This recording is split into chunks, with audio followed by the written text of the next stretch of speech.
OGs, welcome back home. Happy Wednesday to you. It is great to see y'all today. How are you doing? Welcome. My name is Chris. I am your host. This is The Fence. This is your one stop to come and share your story and be part of ours. I am a certified peer specialist. I help facilitate recovery and change and growth in individuals, and I'm happy to be here today to provide you an opportunity to do that, make your voice heard, and make some real connections with other people just like yourself. We have got a new question of the day, just like we do every day that we're live on The Fence, so divert your attention up to the upper right-hand corner of the screen. Today's question is a viewer question of the day coming from Ash, and she's asking all of us, if you ever got the chance to study abroad and learn a new language, what would your preference be and why? Let me know your thoughts in the chat and we'll talk about that today. Pretty cool question. I realized I got some typos in there, so you have to I'll have to apologize for that. I'm gonna fix that up for us. There we go.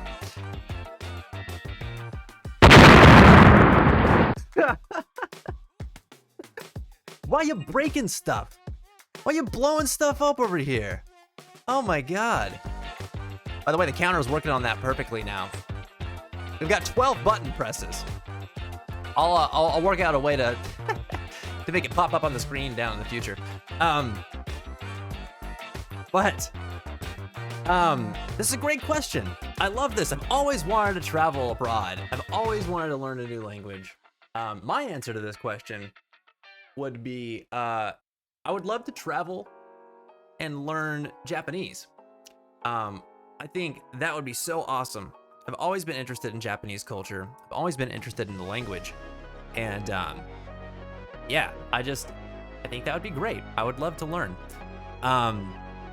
So, plus, I mean, I think if you're interested in the culture, then naturally you want to learn the language of a culture you're interested in, right? You can kind of delve deeper into that culture. I think that would be amazing. Let me welcome all you beautiful people here into the chat today. Machi, Jenny, Yin, what's going on? Welcome on back. Good to see you guys today. Hope you're doing well. Hope you're ready for Thanksgiving. It's gonna be a good time tonight. We'll get you prepared to stuff your tummies tomorrow. I know I'm gonna. Let's see, we got some answers to the question of the day too, which Yin says, Japan and Japanese. That's what my girlfriend is learning, and I would love to senate her in Japanese. What is that? What do you mean? To senate her in Japanese? Senator? I barely know her. Thank you for your response. A kindred spirit, Yen. I totally understand where you're coming from there. I too would like to learn the Japanese ways. Jenny answered the question of the day saying, this would be rather simple. I am mute. Sign language is already universal. Perfect. So you could travel abroad to study any language and it wouldn't matter because you're just gonna speak in sign language anyway. So you can talk to anyone anywhere, assuming they know how to sign. How common is sign language these days, by the way? Also, let me mess with my light here. Hold on.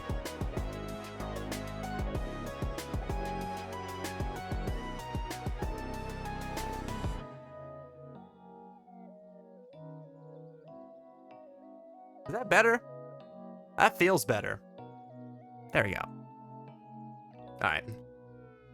Wait, why would you be ready to ban the whole chat? Don't do that.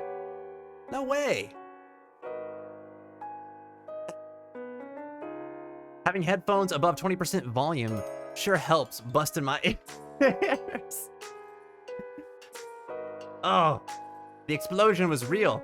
Do I still have, oh my God, I forgot to, I'm so sorry everybody. I usually have a limiter on to help not bust everybody's ears. And I had turned it off when I was testing some stuff before stream. My bad.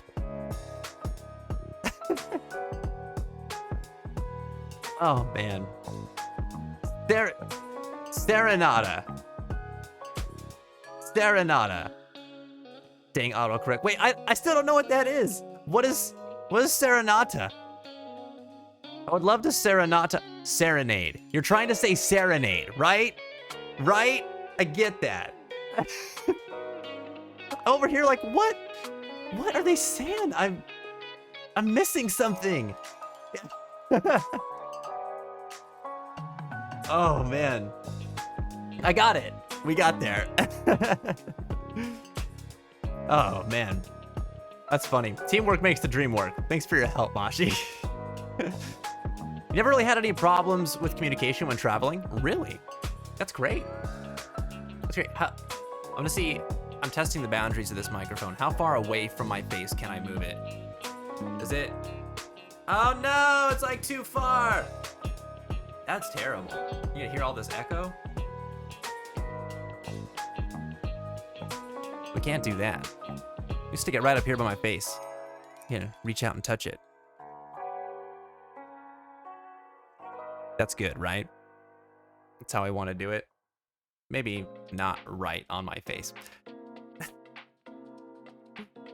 Wait, this sounds like a serenade of water. Oh. Sounds nice. That sounds refreshing. Licia, hey, what's going on? Welcome back, sis. How are you doing? Everybody, look, it's Licia. How are you? It's good to see you. Happy early, well, you don't, I'm sorry. I was originally gonna say happy Thanksgiving. I always forget your deal with holidays because I forget the rules of that stuff. Forgive me. Happy regular Thursday tomorrow. Chilling with the kids. All right. Awesome. Awesome. Love to you. Love to the kids. I hope that they're having a great time this week so far. Lucy, what's up? Welcome back home. How you doing? Your anniversary's Friday. Oh, no way. That's awesome. How many years has it been now? It's so cool. I'm excited for you guys. 10, what? 10 years already? No, get out of town. Get out of town. It's wild. I'm so excited for both of you. Holy crap, you've done a lot in a decade. Good gosh, grandma here. What does that make me? I'm like right on your heels. So I'm like on my way to grandpa status too. Although I guess you have to have kids in order to start working your way towards grandpa status, right? Maybe I need to hold my horses. I'm gonna be 30 next month. What's happening? What is going on? Ah, you kiddos over there, enjoy your time right now. You don't even understand the concept of being 30, all right? And that's good. Good for you. If just keep it that way. Hang out at kid age. Just stay there forever. Peter Pan it. You'll all inspire the rest of us adults to reconnect with the selves that we feel like we lost 15, 20 years ago. We need that. Uncle Vince! I'm an uncle. That's right. I forget that sometimes. I wish we lived closer. It'd be so awesome. Then I would never forget. I am an uncle, man. That's pretty neat. I got a pretty neat sister with pretty neat kids. I got pretty neat nephews. Man. Yeah, well, you know, with things getting better, COVID-wise, travel is much more accessible than it has been over the past year. So, a visit is in order, I think, Licia. You think that's bad? Remember when we met 2 months before I got married? Jenny, yes, I do. Yes, I do. And that is also wild to me. I can't believe it. Hello, Chris. Or was it without, wait, man names are hard. Man names are hard. Rich boy, what? Garrett, 13 months of sub love. Dude, thank you. so very much. Let me get some Fitz T loves in the chat. Thank you, man. Appreciate all that. 13 months, over a year. You've been hanging out here with us in an incredibly supportive way. You've been here longer than that, though. Can we get an age in the chat? How old is everybody? We're talking about age here. How old am I? Does age work with me? I can't follow myself? You don't know that, SuperFenceBot. I can too. Matt, what's up, man? Welcome back home. How are you doing today? Oh my God, look at that. Like, everybody's flexing over here. We got 5 years, 3 years, 6 years, 1 year, 6 years. Oh my goodness gracious. You guys, you're the real ones. You know that? Thank you. You made me a happy man being able to hang out here and do the mentorship thing, do the peer support thing, helping me support other people, you guys supporting other people, watching y'all grow. Like, man, doesn't get much more rewarding than that. I'm basically already a dad, is what I'm learning. I'm Fin's dad. Good, man. I'm glad to hear that, Matt. You got through the COVID, man. You battled through it. You killed it. Killed it dead. Good job. Lucy, don't worry about it. My name is Chris. It is. Yeah. I'm usually terrible with names too. Also terrible with memes. Unless it comes to nature. I'm really good at maiming nature, according to all my video game playthroughs. But names are hard, man. Especially on the internet.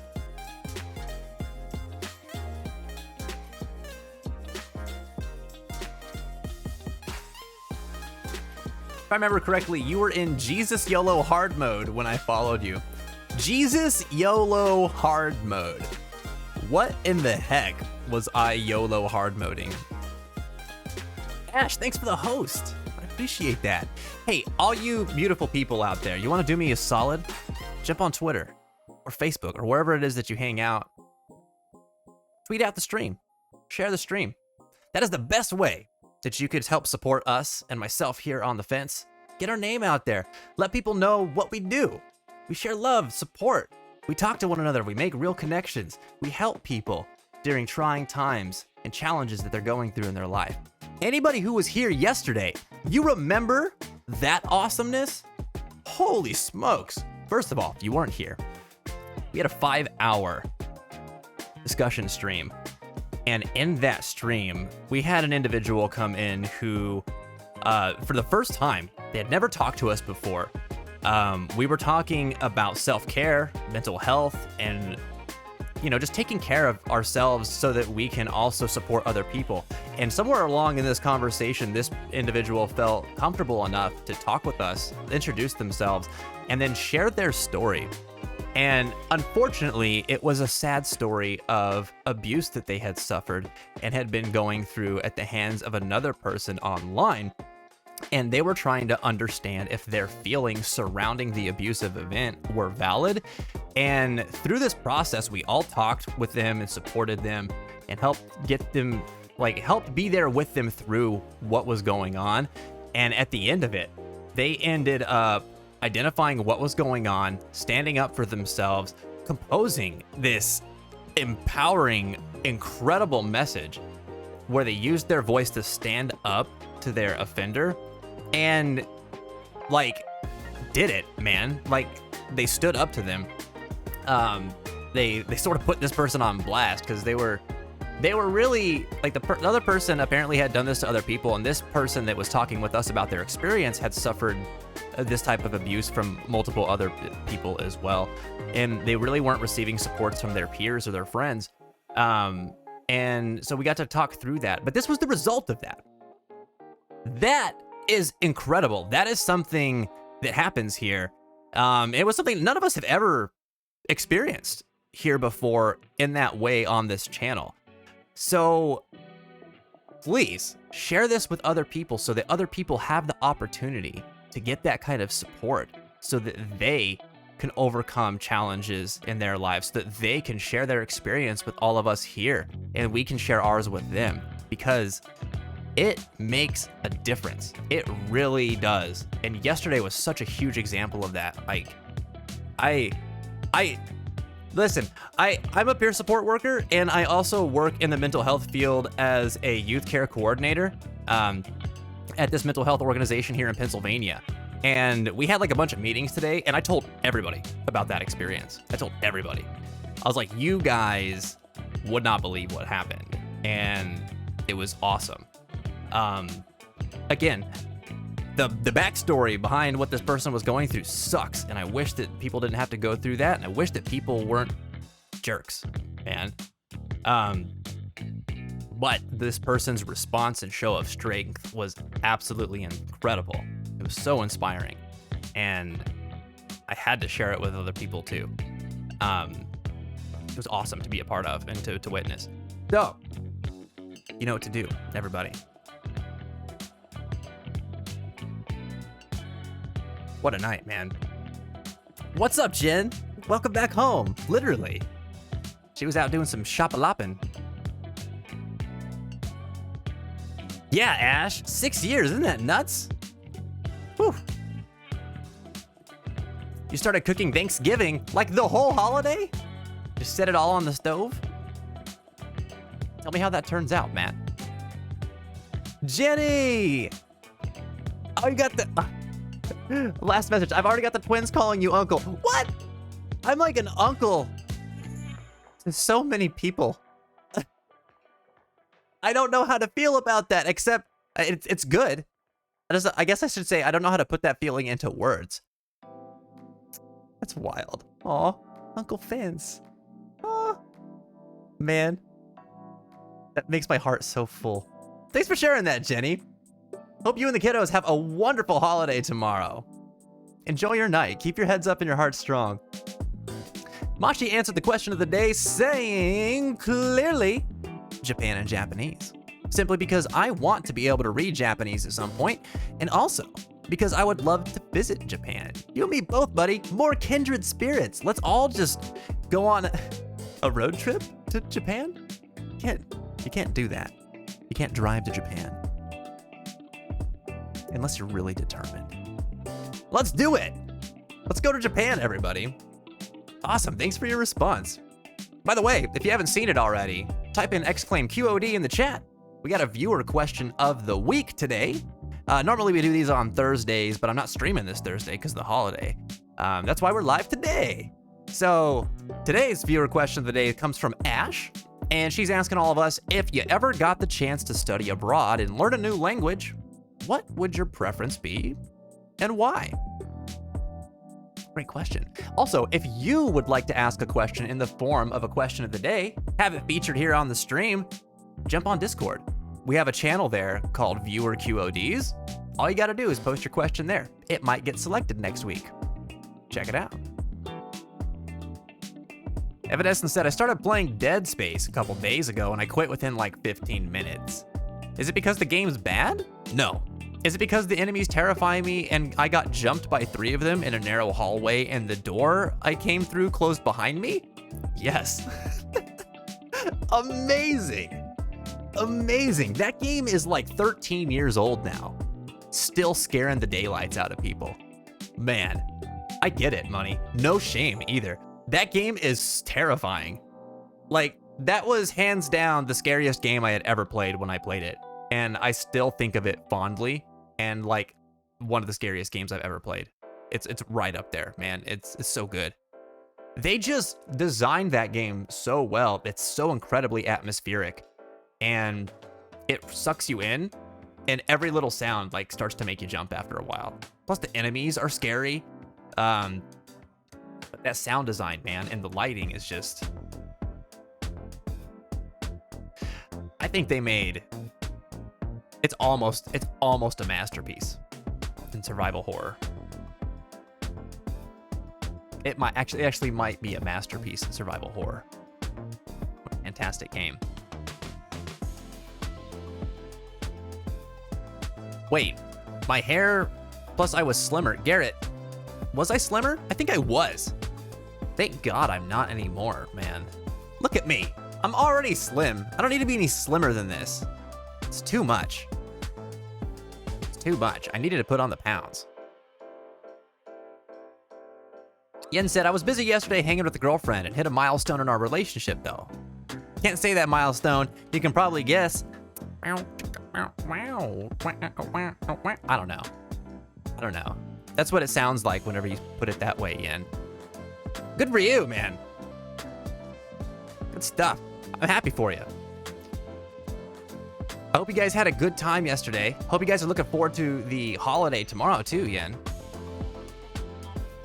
A wizard arrives exactly when they mean to. Jen's a wizard now? Jan the wizard. Mess! What's up? Welcome back. How are you doing today? I hope you were able to get some rest after such a big night last night. What a wild time. I'm still super proud of you, by the way. You did an amazing thing. Evanescence, fear of vents. Oh God, I have a vent. I have a vent right above me. I'll tell you, Alien, like the Ridley Scott franchise, that gave me a fear of vents. And Alien Isolation didn't do me any favors in that regard either. Oh man. We have like necromorphs or xenomorphs popping out at us at any time. Be prepared. Also, I'm pretty sure if any of us had to experience anything like what happens in Dead Space, we would all be gone. We would never make it. That's ridiculous. Zombies are one thing. Space aliens that turn us into other space aliens by controlling our brains?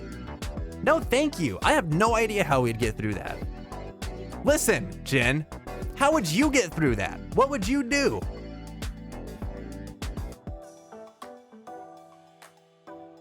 I'm sorry to hear you hardly slept, Mess. What do you do to pass the time when you can't sleep? Meeting the fam tomorrow via video call, Yin. Nice. Heck yeah. Man, that's gotta be awesome. Just in time for the holiday. Whoa. Matt's got this too. All right, look. We're gonna be looking at Matt. We're gonna be looking at Jin. These two are gonna be our leaders against the necromorph invasion. All right. Tinfoil hats? What? That's not gonna help. We got the marker over there trying to communicate to us on a neurological level. Okay, so your tinfoil hats is gonna protect you from the space aliens with arms like razor blades? Sunglasses? Listen, I don't know. Maybe I have to retract my statement. Do not look to Jin or Matt to lead the way to victory against the necromorph invasion. We might all die. I'm terrified. Bring your leather jacket and punch hands. He said punch hands, and I just imagined like fruit punch bowls like on his hands.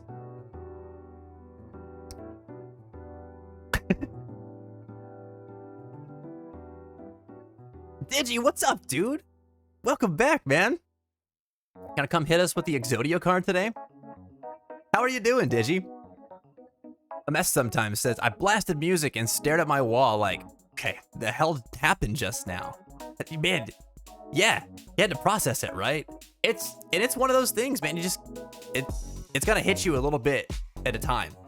And then sometimes it'll come in waves, I think. Again, this is just coming from my experience with overcoming trauma.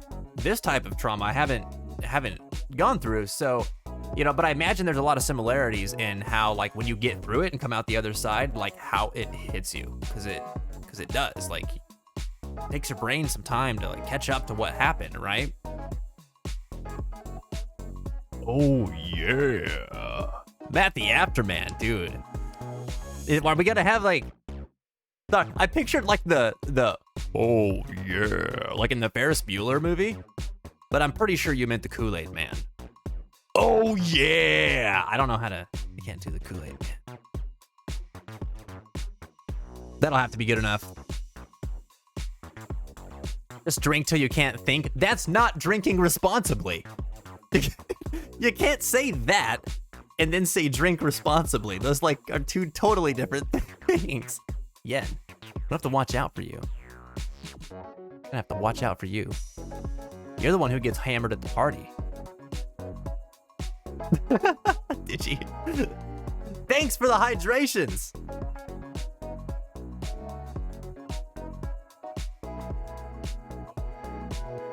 Do not make me pee my pants. Then they'll call me pee pants. Can't live like that, man.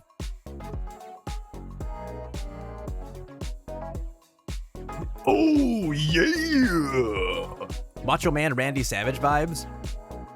Yeah, dude. You do like Hulk Hogan? Oh, yeah, brother. What parties? This party, right here. Don't get hammered at the Vince party, though, please. Please. I have to, like, call you an Uber and get you home. You drove, hanging onto your keys. I'm sorry. It's just, it's part of it. It's what's happening. Just so much hydration. You sounded like Bonesaw from Toby's Spider-Man. Bonesaw is Macho Man Randy Savage. Bonesaw is ready. Get down here, little man.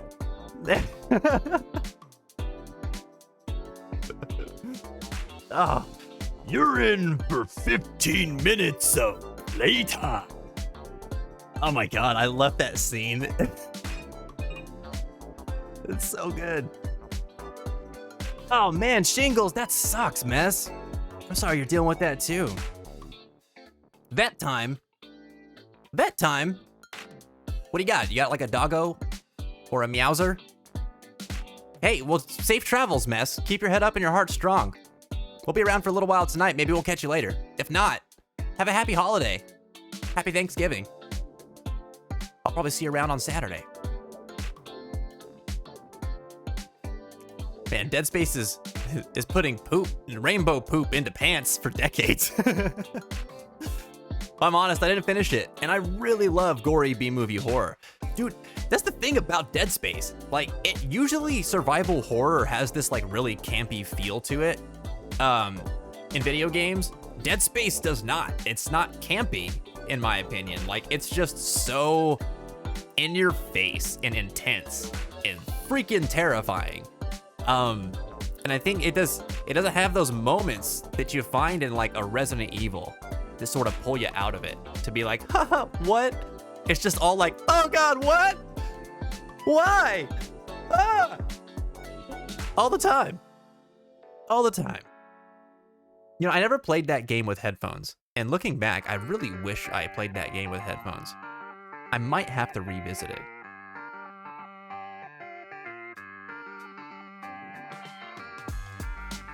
All right, so I got an idea. I came up with an idea for what we're gonna do with the button presses. You ready? When we reach 25 presses of the button, the next stream will be a horror game stream. We'll play spooky games. We'll turn the lights down low. We'll get real intimate. And you'll listen to me scream, because I'm terrified. Y'all into that? Does that sound fun? Mashi's like, nope. Mashi can't handle the horror, man. I remember.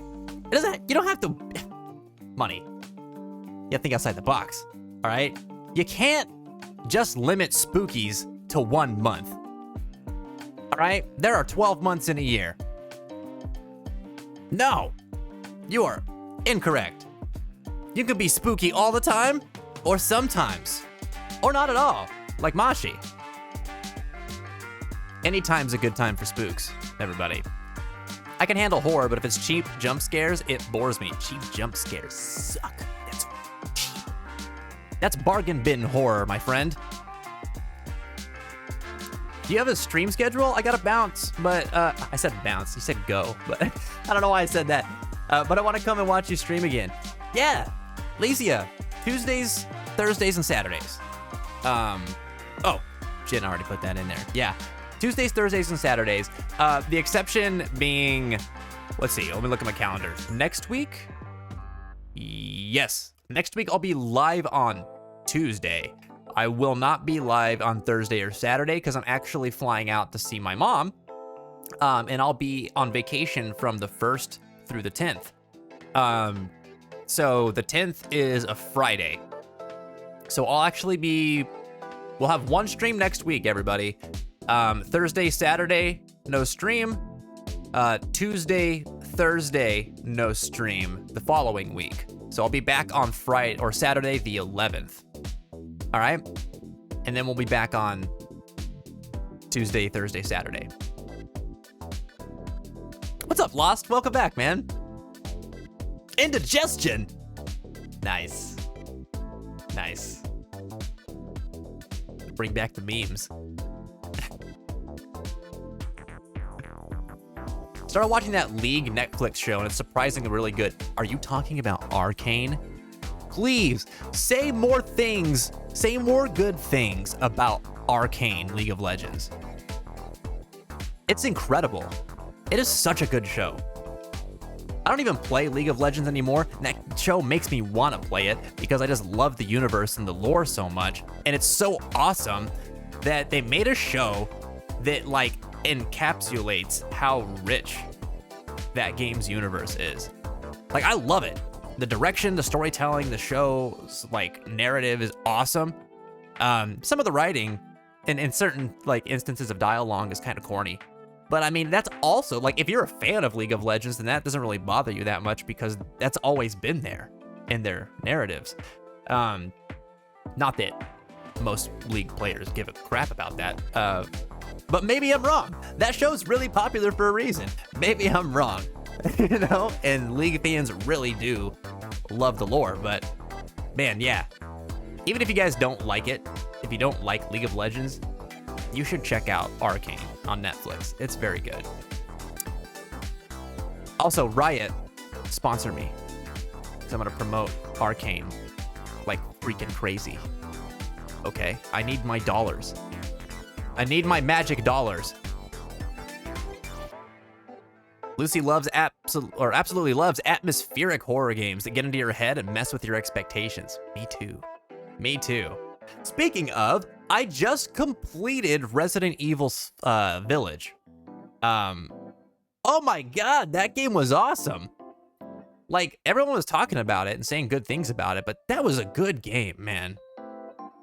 I walked into it being like, there's so much action in this one.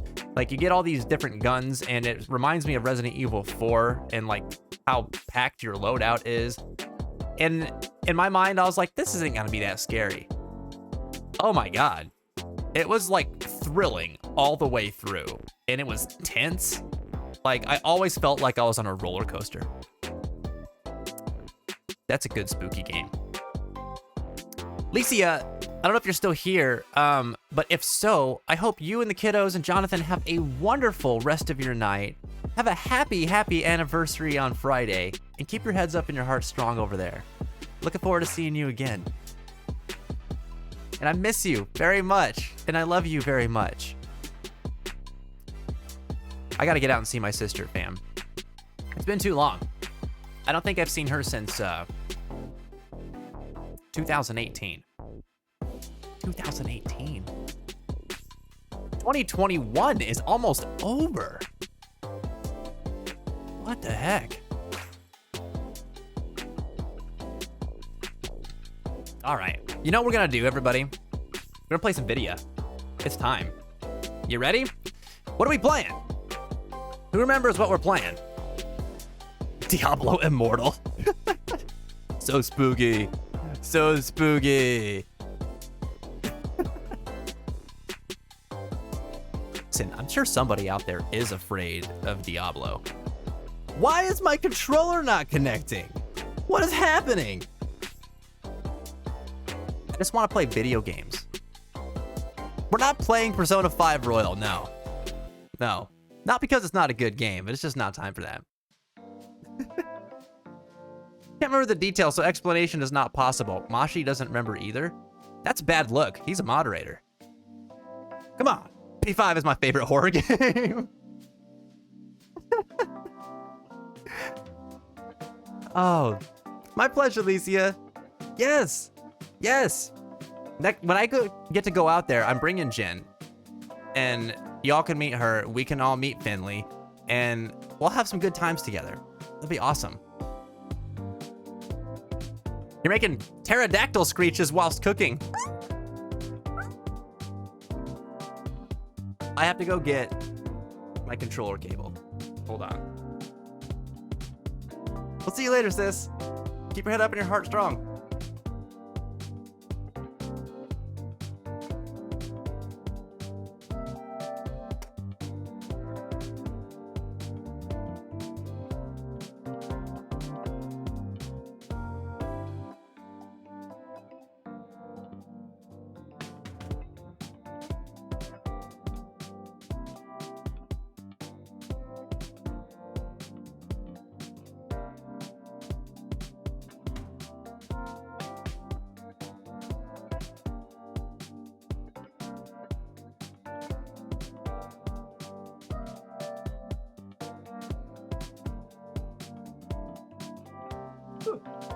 All right, I'm back.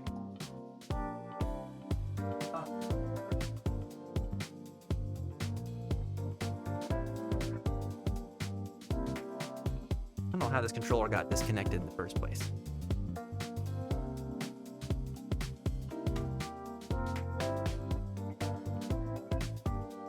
There we go. There we go. Turn on. Right. Still no? What's happening? I don't understand. Wait.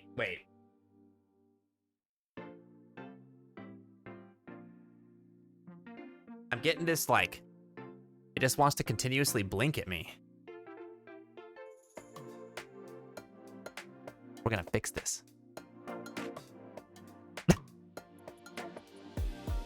Let me boot up Persona 5 Royal. Also see if I still got Persona 5.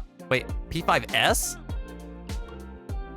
What is P5S?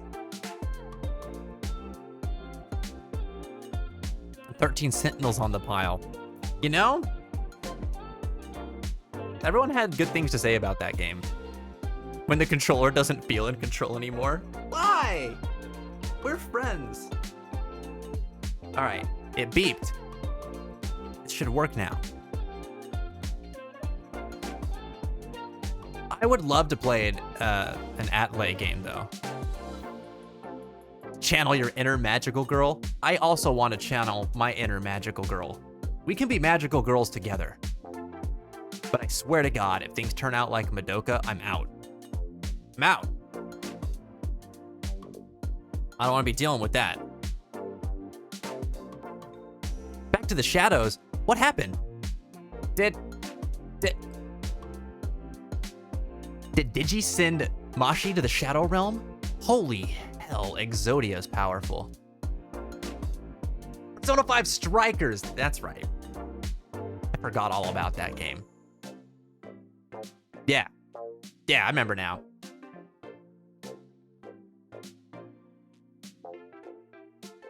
Coheed karaoke at Matt's? That'd be rad. It's just pterodactyl screeches for every Coheed song.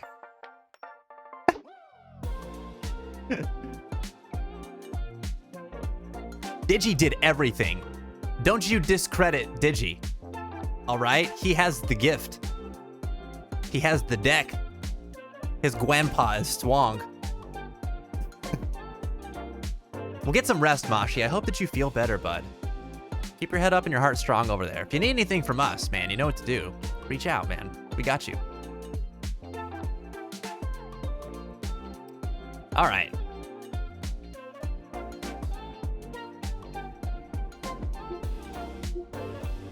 Oh yeah, I bought Undertale again. Because I started playing Deltarune, and then I got really happy because Deltarune rocks. And I was like, I need more of this while I wait for more chapters of Deltarune. Also, I bought Me Tales. We might play that one time, too. See what it's all about. All right, where the hell? There we are.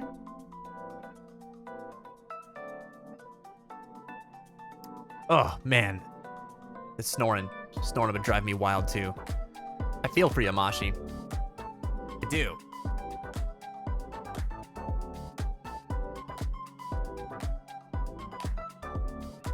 Lost answer to the question of the day. Won't catch me dead outside Texas, let alone the USA. But if I want to learn language, there are 4 I might pick. Spanish, Japanese, Russian, and German. Cool. Spanish. I like that one's up there. 1, it's worthwhile language. What? Oh, that's right. I have Resident Evil 5 in here. Oh, dang it. I have to get up again. I'll be back. And I have thoughts, Lost. Thanks for sharing your answer, man.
Stream Resident Evil 5 now?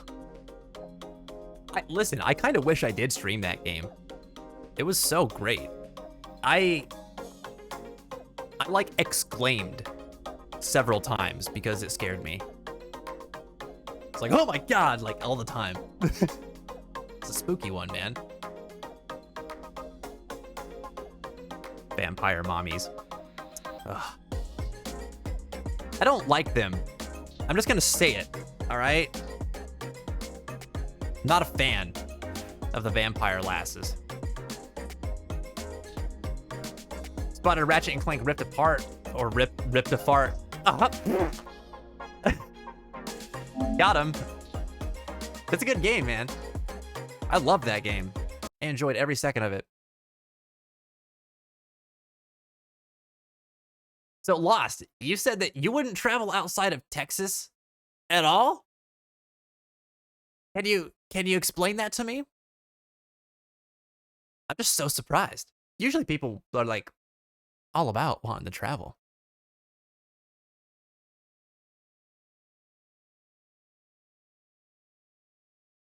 You platinumed Undertale in a day and then never played it again? So looking at the trophy list for Undertale, I don't feel like the trophies are that hard to get. Like, I feel like so much of what there is to accomplish in Undertale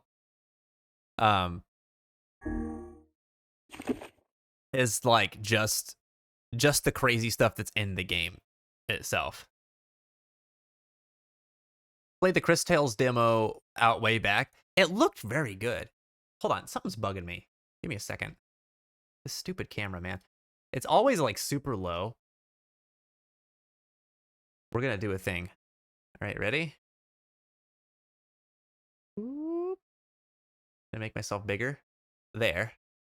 Smaller here. Oh god, maybe that was too much.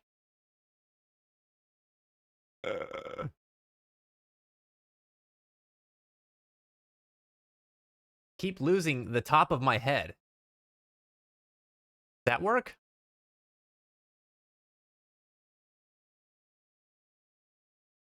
Almost. Oh, boy.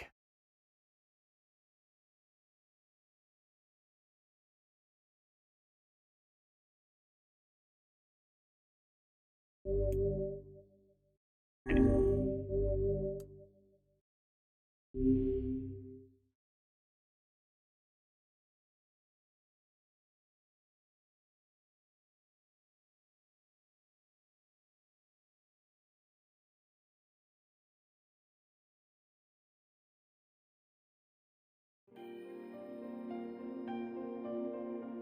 I interacted with Kaine, I was reminded about something from my past.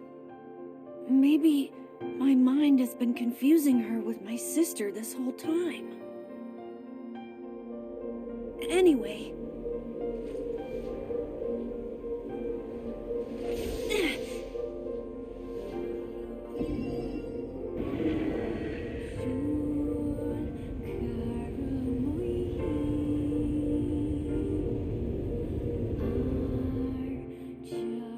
Oh, so it's starting us off the adult arc.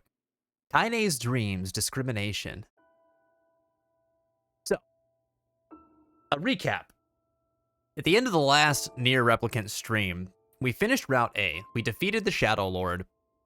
Yona turned out to be basically possessed by a shade who was like the Shadow Lord's sister. So like the original Yona. And then Shadow Lord seemed to be like the original Nier. Yona sort of sacrificed herself to give her body back to Shade Yona, which is our Yona, and then was reunited with Nier, and then Kaine walked away. She left. Weiss was destroyed. And then there was this thing where like it showed like the Shadow Lord and original Yona, like, I don't know, in heaven together, like some sort of afterlife. And then it was Boy Nier and young Yona who were together, which was like, it almost made it seem like it like went back in time or something. But in this playthrough, we're experiencing Kaine's story. So let's see what that's all about. Matt, have a wonderful, well, I already missed Matt, but keep your head up and your heart strong anyway. The ghost of Matt. Welcome back, Mess. You came back just in time. We just got started here on the game. All right, you ready? Here, I am gonna go into read mode here, okay?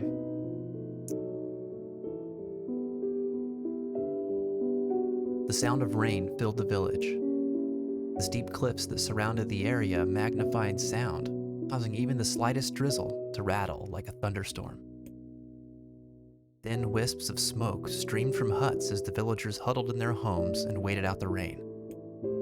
A single child, however, had braved the downpour and was now wandering slowly toward the wooden, hawk-shaped weather vane at the center of town. The wanderer reached the vane, which had existed for as long as any could remember, and stared. The child's face was simultaneously delicate and fierce, like a teacup that had survived a shipwreck. Those traits combined with pale white skin to give the face an almost sexless quality. If the beak turns east, I go home. If it stays west, then I... The child blinked. Rain slowly dripped down the young one's short hair and began its long descent to the ground. Come on. Come on! The child felt a slight breeze and watched as the vane slowly creaked to life. Spinning this way and that for a moment, it finally settled with the beak firmly pointing toward the east. East? Really? Before the vane could move again, a jagged rock came spinning and tumbling through the air, striking home against the child's head. The force of the blow dropped the child to the ground as a hail of stones began to fall all around. They found me. A heartbreaking smile crept across the child's face as the stones continued their assault. Through the rain, the sound of multiple footsteps grew louder before a voice rang out. Yoo-hoo! Kaine! The voice belonged to Demo. Worst of all, the bullies in the area. As Kaine struggled to stand, a final stone came skittering through the mud and bounced against her foot. Blood oozed from a cut above her eye and blurred her vision, but she could make out the shapes of Demo and his usual gang of idiots. The boy seemed taken aback for a moment by Kaine's seeming indifference to the blood dripping from her face, but quickly regained his bravado. "What's up, freak? You like the rain? You like getting all wet? Or did you finally decide to run away from home?" Though she knew it was futile, Kaine turned to leave.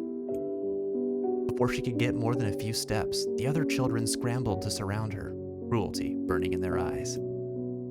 Kaine knew those were not the only eyes on her. The tormentor's parents watched from the safety of their homes.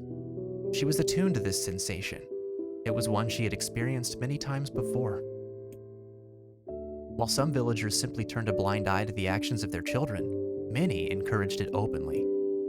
In a society ruled by superstition and fear, Kaine was something to be hated, and if possible, destroyed. "I didn't say you could leave, freak." Demo's words chewed at her like a worm through an apple. "He can't hurt me," she lied to herself. "Be strong. Be brave. He can't hurt me. He can't hurt me. He can't hurt." "Oh, look! The little freak is gonna cry! What's wrong? Are you sad that everyone hates you and wants you dead?" Kaine prayed for the rain to flood down and carry her away from a world that seemed to have no place for her. If there were gods, they chose to ignore her. As Demo crept ever closer, the clouds began to thin and the rain slowed. "Even the weather hates me. I'm useless, a failure. Wish Demo's rock had taken my head off." Kaine couldn't meet Demo's leering gaze. She lowered her eyes and stared at the muddy ground below. Bully moved forward until he was inches away. She could smell the scent of old meat on his breath. The boy grabbed Kaine's face with thick fingers and yanked it upward. She tried to turn away, but he forced her gaze back and jammed his thumb against her eyelid to pry it open. "Show me." No. Did you just say no?" Demo grinned evilly. "You don't say no to me. No one says no to me." Not even taking his attention from Kaine, he called to his cohorts. "Come on, guys, let's give the freak what she deserves." As soon as Demo finished, kicks and blows began to rain down upon Kaine. Demo paused, still grinning, as Kaine curled into a ball and tried to make the pain stop. "I don't get you, freak. What you acting like a girl for, huh? Everyone knows what you really are." And he ignored the question, choosing instead to stare at the weather vane.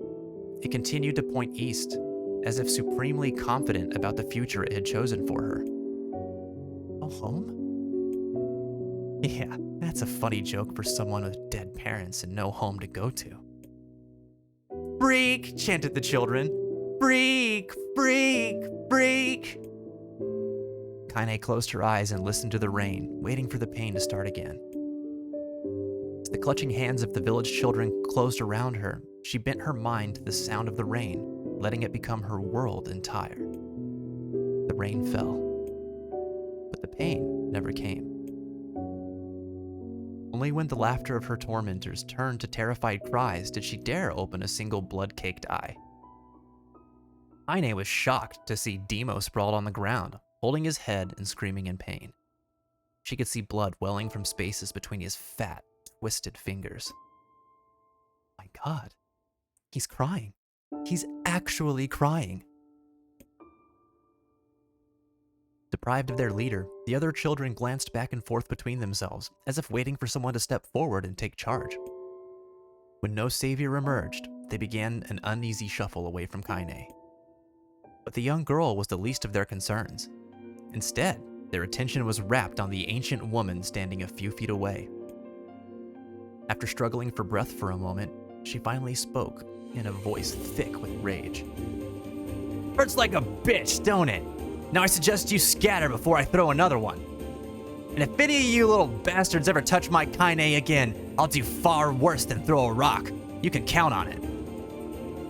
The old woman crouched down and gently touched the hand Demo was using to cover the wound. Before he could think to protest, she ground her palm into the wound and twisted back and forth. Ow! He screamed, leaping to his feet. Stop it! What are you doing? Quit whining. Ain't no one ever died from a scratch. You hit me with the rock, you stupid bitch! A big one! That thing could have killed me! The old woman shrugged. Death is the best cure for stupid. Demo's face twisted with rage at her words. Locking his eyes on Kaine, he took a step backward and spat on the ground. Get out! Leave this village! No one wants you here, either of you! Seeing the old woman grab another stone, Demo and his companions turned tail and ran. As they fled, the old woman grabbed her side and barked out a single laugh. Ha! Look at the fat boy go! Guess he's healthy enough to run from a fight. The woman's smile faded as she turned her attention to Kaine. Kneeling down, she removed her shawl and placed it around the young girl's shoulders, then produced a cloth from the folds of her dress and began blotting at the blood on her forehead. Oh, Kaine, she said, why didn't you fight back? You're stronger than that lot. Words of her grandmother stung Kaine, and she turned away. Don't be nice to me, she said. I don't deserve it. Nothing matters anymore. Her tears, held in check for so long, finally began to fall on the muddy ground below. Everyone hates me. They think I cause bad things to happen. They think I'm a freak. I wish I was dead. As Kaine's tears turned to sobs, she felt her grandmother's hands on her shoulders.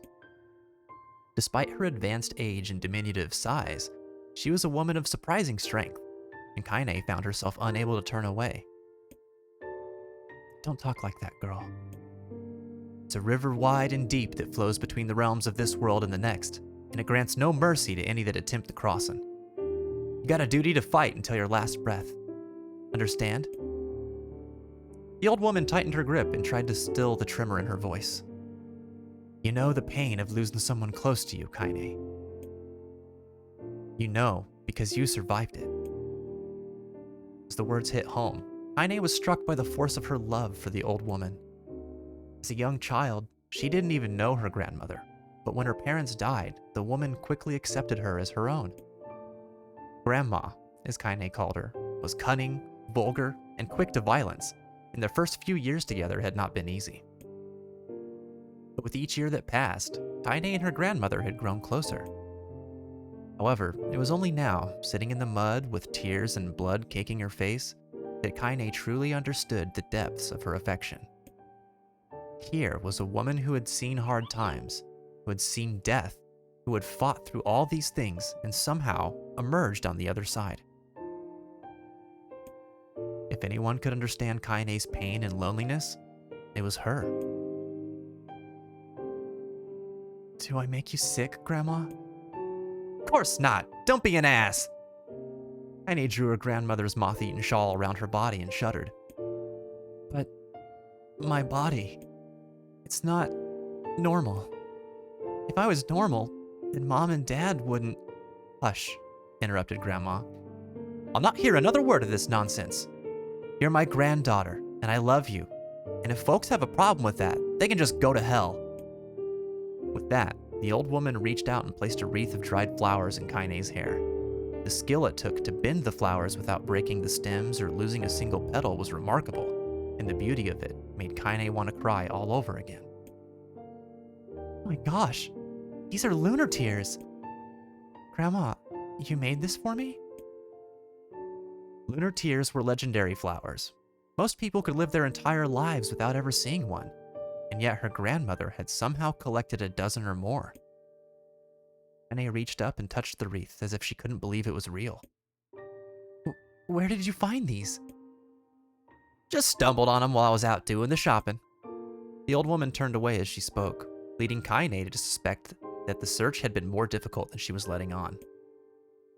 The pains she took to construct this ornament, let alone track down the flowers used in its construction, made Kaine's heart hurt.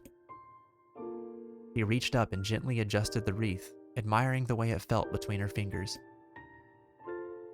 Didn't quite turn out right, said her grandmother as she squinted at it. These old hands have trouble with delicate work, but it sure looks good on a pretty girl like you. Kaine blushed and turned away. You think I'm pretty? Of course you are. What a fool thing to say. Thank you, Grandma. Her grandmother smiled. We're gonna be fine, you and me, she said. Long as we got each other, we'll be just fine. Kaine took her grandmother's hand in hers, and the two of them struggled to their feet.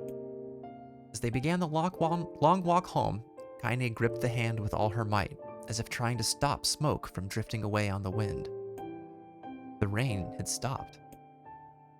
Kaine stood beneath the weather vane, watching it spin in lazy circles, no longer caring about the direction it faced when it stopped. I need to escape. I have a home now. Grandma loves me, and that's enough. Even if it's us against the world. Kaine let her gaze drift up past the vane and into the cloudy sky. The last faint hints of a rainbow were slowly fading. As she turned and headed for home, the light scattered into a million particles and vanished, seemingly taken away on the breeze. Kaine's dreams, daily life.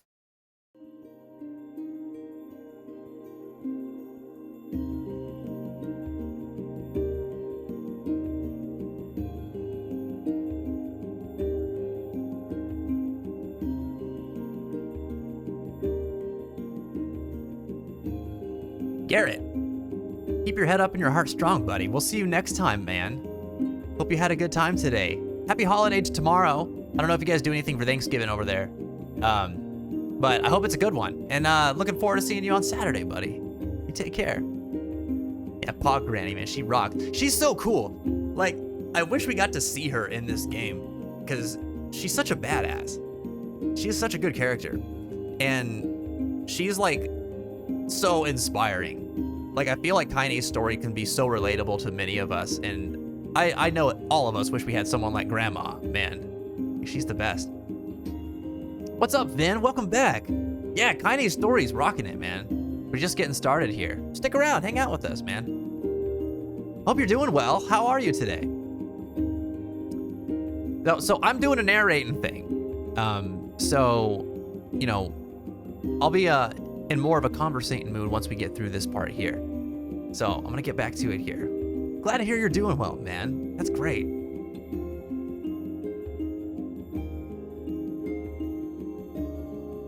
In the distance, Kaine heard the steady sounds of an axe striking wood. The noise had a purposeful quality to it, as if she was hearing a master woodsman go about his work. The firewood being produced, however, was as far from a work of art as could be. Pieces of every shape and size were being flung about a barren yard with wild abandon. Anyone trying to stack such wood would probably die of frustration before the job was through. Stupid piece of shit axe! Kaine's grandmother flailed away with the axe, filling the air with both splinters of wood and words that would make the most hardened sailor blush. Grandma! Called Kaine. That's you, Kaine! Yelled the old woman, taking her eyes off the wood for a moment. Don't get too close, or I might take your goddamn foot off by mistake. She brought the axe down on a piece of wood, sending chips flying in every direction. One spun past Kaine close enough for her to hear the whistle, at which point she decided to step back. Once she'd scuttled to a safe distance, she cupped her hands around her mouth and shouted, Grandma! Do you need help? I can get you water or lunch or a new axe or something. The axe, poised to strike another wobbly blow, paused in midair. The old woman considered her granddaughter's offer for a moment, then smiled. Tell you what, since I'm doing such a piss-poor job at chopping, why don't you come here and take over so I can get the water? Shades have been restless lately, and I don't want you running into one of them bastards. Relinquishing the axe, her grandmother picked up a long pole with wooden buckets on either end. Gathering water was by far the most difficult of the two jobs, but Kaine knew better than to complain. Once Grandma's mind was set, there was no changing it. Kaine did her best to help with chores, but Grandma took every task that required travel to the village.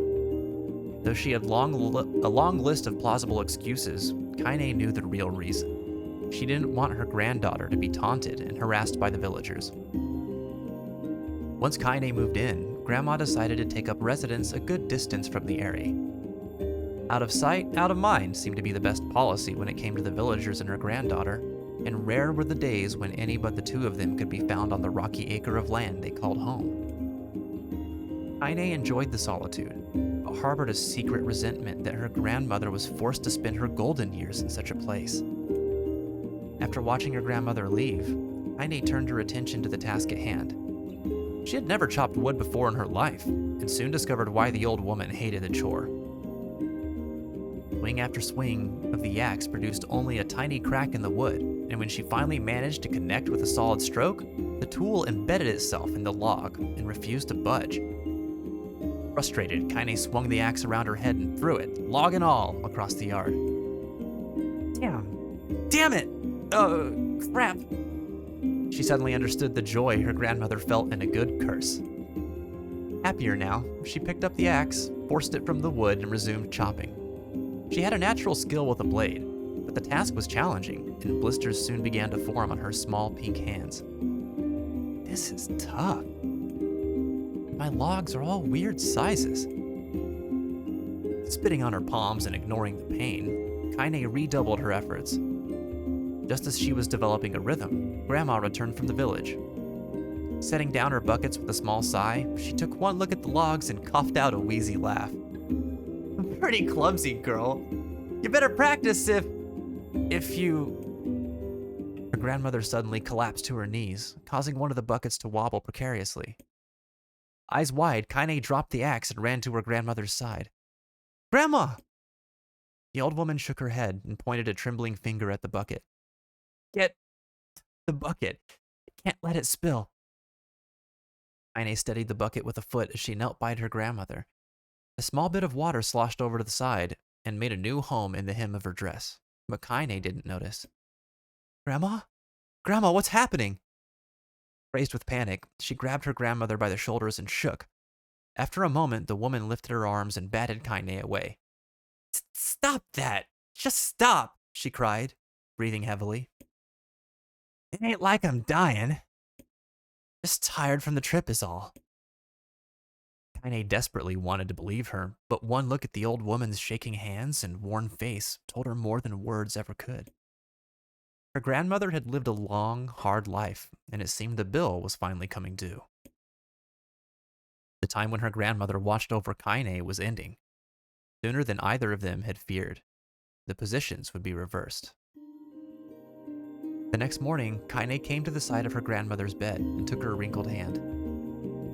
Grandma, you're sick and you need medicine. I'm going to the village. The old woman shook her head and tried to rise, but Kaine gently pushed her down. It's all right, she said. I'll be fine. Her grandmother fixed her with a gaze that could melt steel. After what seemed an eternity, she finally lowered her eyes and sighed. Well, I don't like it, goddammit. But I guess I should quit being so stubborn and let you grow up. The old woman watched as Kaine strapped on her boots and made her way down the road to the village.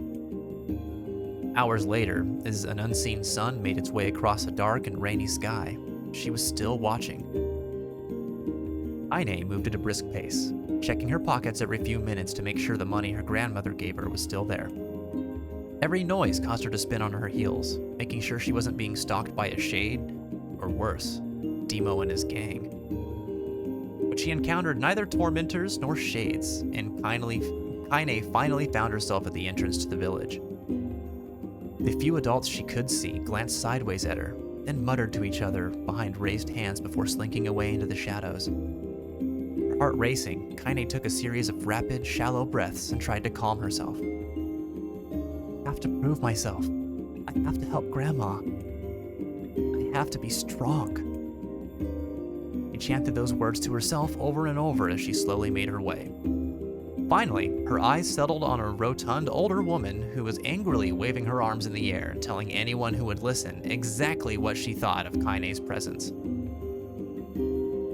Hey lady, said Kaine with a bravado she did not feel. Where's the apothecary? The woman's flabby cheeks shook in bewildered anger. How dare this thing speak Speak to me, they seemed to say. But Kaine saw that her eyes held a different emotion. Fear. Yeah, we're both scared, lady. Trust me on this one. Which way? Kaine repeated. The woman pointed at a small building to her right before hitching up her dress and stumbling off in the other direction. Kaine cringed, expecting a stone to come flying from the assembled crowd, but none came. Her mind was filled with a strange sense of pride as she made her way to the apothecary. But the new emotion had little time to take root, for as soon as she opened the door, she noticed a familiar customer at the counter.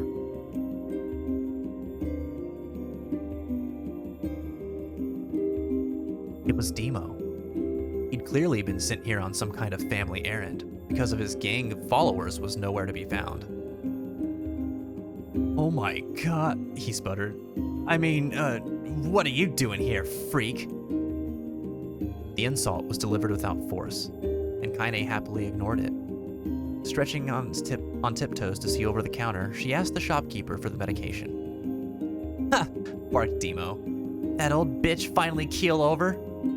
Go to hell, Demo! The boy's eyes grew so wide they seemed ready to fall out of his head. But before he could let fly a comeback, or worse, a punch, the apothecary told them to knock it off before he kicked them out of the store. Demo slunk out of the shop, cursing Kaine under his breath.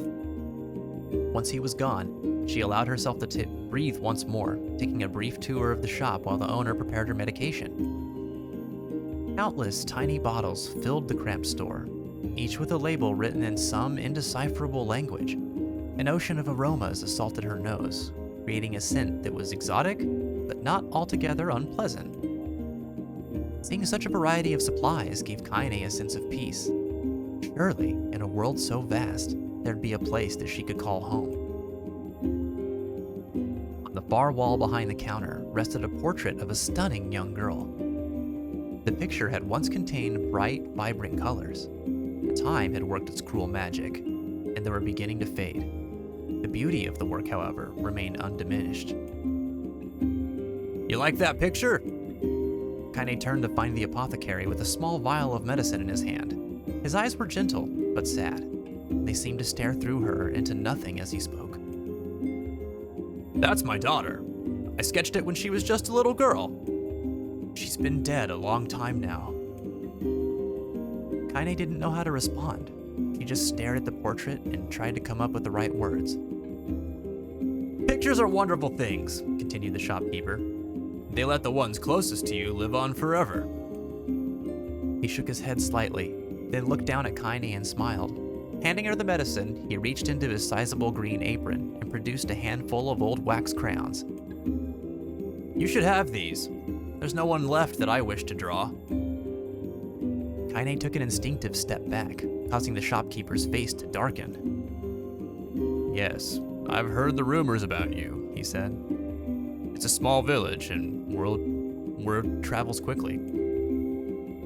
Between you and me, I'm not sure which of them to believe, but I also don't think they matter much. I know your grandmother, Kaine, and I think the way she was driven out of this town is just deplorable. Grandma's name is Kaine? Thought Kaine suddenly. She was still mulling this new fact over in her mind as she reached out and gently took the crayons from the apothecary's hands.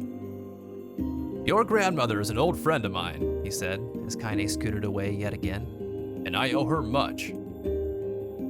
I wager she would like it if you drew a picture of her. Yes, I think she would like that very much. Kaine murmured a quiet agreement, but inside her heart was bursting. Never before had a villager treated her with anything but complete contempt. It was a tiny, almost imperceptible step, but it was a step nonetheless. And with enough tiny steps, she might one day discover the rest of the world. When Kaine returned home, she found her grandmother asleep in her bed. Her feet were blackened and raw, even bleeding a bit in places, leading Kaine to think that she had been pacing around the room until exhaustion finally caught up with her.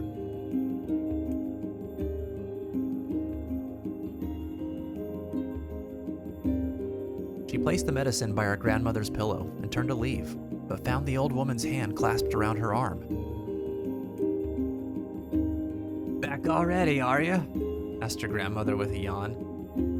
Come here, let me have a look at you. Grandma sat up and examined Kaine from head to toe. Finally satisfied that nothing terrible had befallen her grandchild, she leaned back and allowed herself to relax. Well, how was it? Those bastards give you any trouble? It was kind of fun, said Kaine with a small smile. No, seriously, it was. Fun, eh? Asked her grandmother in a voice which implied she believed anything but. Uh-huh. So anytime you need me to run an errand, just let me know. As she spoke, Kaine removed the crayons from her pocket. After a brief explanation of their source, she informed her grandmother that she was going to sketch her a portrait. A portrait of me? Ridiculous. No one wants to stare at a wrinkled old crone. But Grandma, it'll make you live forever. Horse shit, said her grandmother, throwing back the sheet from her bed. Living forever would just piss me off. Now put those crayons away and help me with dinner. But Kaine would not relent, and in the end, Grandma found herself leaning against the wall of their house as if posing for a master artist. Kaine took up the crayons, eyed her subject carefully, and set to work. Just as her grandmother was about to nod off, Kaine finished the piece. After staring at it for a bit, she released it from her grip and let it slowly drift to the floor. It's terrible. It doesn't look like you at all. I'm sorry, Grandma.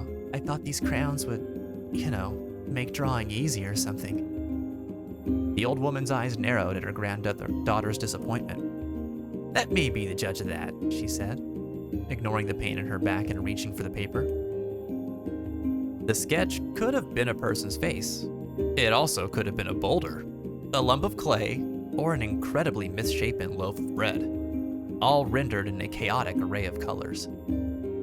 The old woman stared at the picture for a long time, then slowly wheezed out a laugh. Oh, Kaine, she said between laughter. You truly are my blood. You're as clumsy as me, and I love it. But, hush, I won't hear any more bull about how ugly you think this is. It came from the heart, and I'll treasure it always. True to her word, the old woman gave the picture a place of honor above the kitchen table. In the days that followed, Kaine would often catch her staring at the portrait with a strange smile on her face, an action she interpreted as silent, mocking laughter. A week later, Kaine could stand it no more and asked her grandmother to take the artwork down. Gosh, said the old woman. I'll take this down when they roll me in my shroud. She pondered this for a bit, and then turned to Kaine and dropped to one knee. Listen to me, girl. Seeing this picture makes me happy in a way I've never felt before. And it makes me want to go on, so that someday you can feel the same happiness. It was a moment that burned itself into Kaine's memory. A perfect blend of pride and love and joy that came together to form a lifelong remembrance. She swore to never forget this moment, to never forget the old woman who had made her place in the world possible. Time moves on. People and memories move in and out of a life like ghosts passing through a hall. But this moment will be different, Kaine swore, as I will remember it forever. Forever.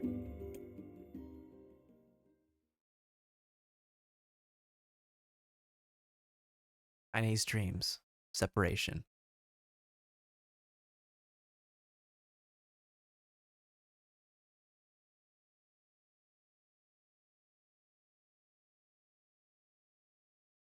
Kaine listened to the sound of crackling firewood and stared at the black object on her plate. She'd been pushing it around the wooden disc for a good 10 minutes, ignoring the bemused stare of her grandmother. Finally, she summoned her courage and gave the object a brief sniff. The sharp, bitter scent flew up her nostrils and made its home there, causing her face to twist with disgust. Grandma, I can't believe you want me to eat a bug. The old woman threw some more wood under the cooking pot and snorted. It's no bug, you fool girl. It's a berry. Why the hell would I be feeding you bugs? Yeah, well, it sure looks like a bug, said Kaine. I think it's burnt or something, because it smells terrible. With that, Kaine held her nose and threw the berry in her mouth, chewing it as little as possible. Oh, yeah, that's terrible, all right. Why, you little brat, laughed the old woman. Look at the sass on you. You've been spending too much time with me, and that's a fact. 5 years had passed since the moment when Kaine's grandmother saved her from the bullies. As is often the way with two stubborn people, their relationship had grown in fits and starts, but moved forward all the same. Meals that used to be somber affairs were now filled with laughter and hurled abuse in equal measure. Kaine could not remember a time when she had been happier. As the years went by, Kaine started to shoulder more and more of the daily responsibilities. Her grandmother's legs grew weaker by the day, and she could no longer do many of the chores she used to take for granted. And so this morning, found Kaine lacing up her work boots with a breakfast of burned berry rolling through her belly. "Where are you going today?" asked Grandma suddenly. Kaine looked up, surprised. The old woman rarely asked for specifics anymore. "Well, I was gonna check out the kelma trees and see if they were ripe. I thought we could make some jam or something. Oh, and I'm gonna pick some flagstones. I need to take the wheelbarrow." "Flagstones? What in the hell for?" Kaine stared at her grandmother, then held out an arm and swept it around their home. Constructed mostly of cloth, rope, and rubble, the old place sagged like a boxer in the final round. "Grandma, a dying cat could chew through this house. I'm going to build a stone wall so we have some protection." The old woman laughed, exposing her toothless grin to the world. "God damn, girl. If a bunch of thieves want to ransack this old place, let them come. We got nothing worth stealing anyway." "I'm not worried about thieves. I'm worried about shades. People saw one west of the village yesterday." The old woman tilted her head and stared at her granddaughter. "Well, shoot. I don't know why you have to do it today. We could worry about it some other—" "Grandma, no. If I don't go to the kelma trees, we won't eat tonight. You know that." A confused expression passed across the old woman's face, and for a moment, she was a small child lost at a carnival. Yes, she said after a bit. "Yes, of course you're right. I'm sorry, Kaine. Lately, it seems my mind is—" She didn't finish the thought, instead walking over to her nightstand and gently taking the wreath of lunar tears from the drawer. The flower's petals had aged to a brilliant whiteness, and Kaine thought it was more beautiful now than the day she first received it. "You're gonna be a true woman soon," Grandma said as she placed the flowers in the girl's hair. "So that means less chatter about shades and building defensive walls, and more talk about how beautiful you've become." Annoyed, Kaine reached up to remove the garland, but the look on her grandmother's face stopped her hand. "You're a beautiful thing," said the old woman, "and there ain't another like you in all the world. I'm very proud of you." "Okay, Grandma, that's enough goddamn compliments for one day." "Such a mouth on you. Where did that come from? Gee, I wonder." "I'll teach you to sass me, girl," yelled Grandma. Suddenly, she lurched forward and grabbed Kaine by the ears, pulling her around the room with a crazed grin on her face. "Grandma," yelled Kaine in a quaking voice. "Grandma, stop it! What the hell?" The old woman stared at her and blinked, then slowly held her wrinkled hands out as if it was the first time she had ever seen them. I don't know what happened there. I'm sorry, girl. Sometimes my mind just..." Kaine thought the look on her grandmother's face was the most heartbreaking thing she had ever seen. "Listen," she began. "Maybe I should stay home after all." "No, I won't have you stay here and keep an eye on an old codger like me. You go get your fruit and your wall and whatnot. I'll be fine. And when you come back, I'll have a nice grasshopper dinner waiting for you." Kaine rolled her eyes, then kissed her grandmother on the forehead and made ready to depart, desperately trying to ignore the worry that was gnawing at the walls of her heart. Kaine could feel the old woman's eyes watching her as she moved down the path. Don't turn around. Don't turn around, she told herself. But in the end, the temptation was too great. She spun on her heel for one final look and saw a small, bent woman standing in front of a ramshackle hut with a sad expression on her face. God, she looks so old now. Like the wind could reach down and just carry her away. Kaine worried about her grandmother all day, causing her work to suffer. What little fruit she could collect was tossed carelessly into the wheelbarrow, and she only found a couple of stones before losing interest in the project. Finally, as dusk approached, she decided to call it a day. Cursing herself for the lack of focus, Kaine pushed the nearly empty wheelbarrow back down the path. As she crested the final hill, she suddenly froze in place. The wheelbarrow fell from her fingers and collapsed on its side, sending a few pieces of wrinkled brown fruit rolling down on the hill. Her gaze was transfixed by a thick black cloud that hovered just ahead. Tracing its path with a finger, Kaine suddenly felt her stomach knot in on itself. Oh gods, no! Grandmother's house was ablaze, the flames licking up as if trying to touch the sky itself. Grandma? Grandma! Kaine ran then, faster than she had ever moved in her life. Once she tripped on a stone and went sprawling into the rocky ground, but she leapt to her feet and continued running, unmindful of the blood that spilled from her wounded hands and knees. As she got closer and closer, Kaine's mind began to race in time with her footfalls. It's too dark. It's too dark. Not just fire. Can't be fire. Too much smoke. Gotta save her. Gotta save her. She burst into the front yard and came to a sudden halt, her worst suspicions confirmed. The smoke from the fire was mingling with the thick, inky blackness of an enormous shade. The massive creature supported itself on 3 twisted feet and achieved balance through means of a large, armored tail. Scales, horns, and claws sprouted from its body in a random, chaotic pattern, giving it the appearance of a lizard designed by some insane god. Seeing Kaine, it let out a roar and flicked its tail, sending small whirlwinds spinning around the yard.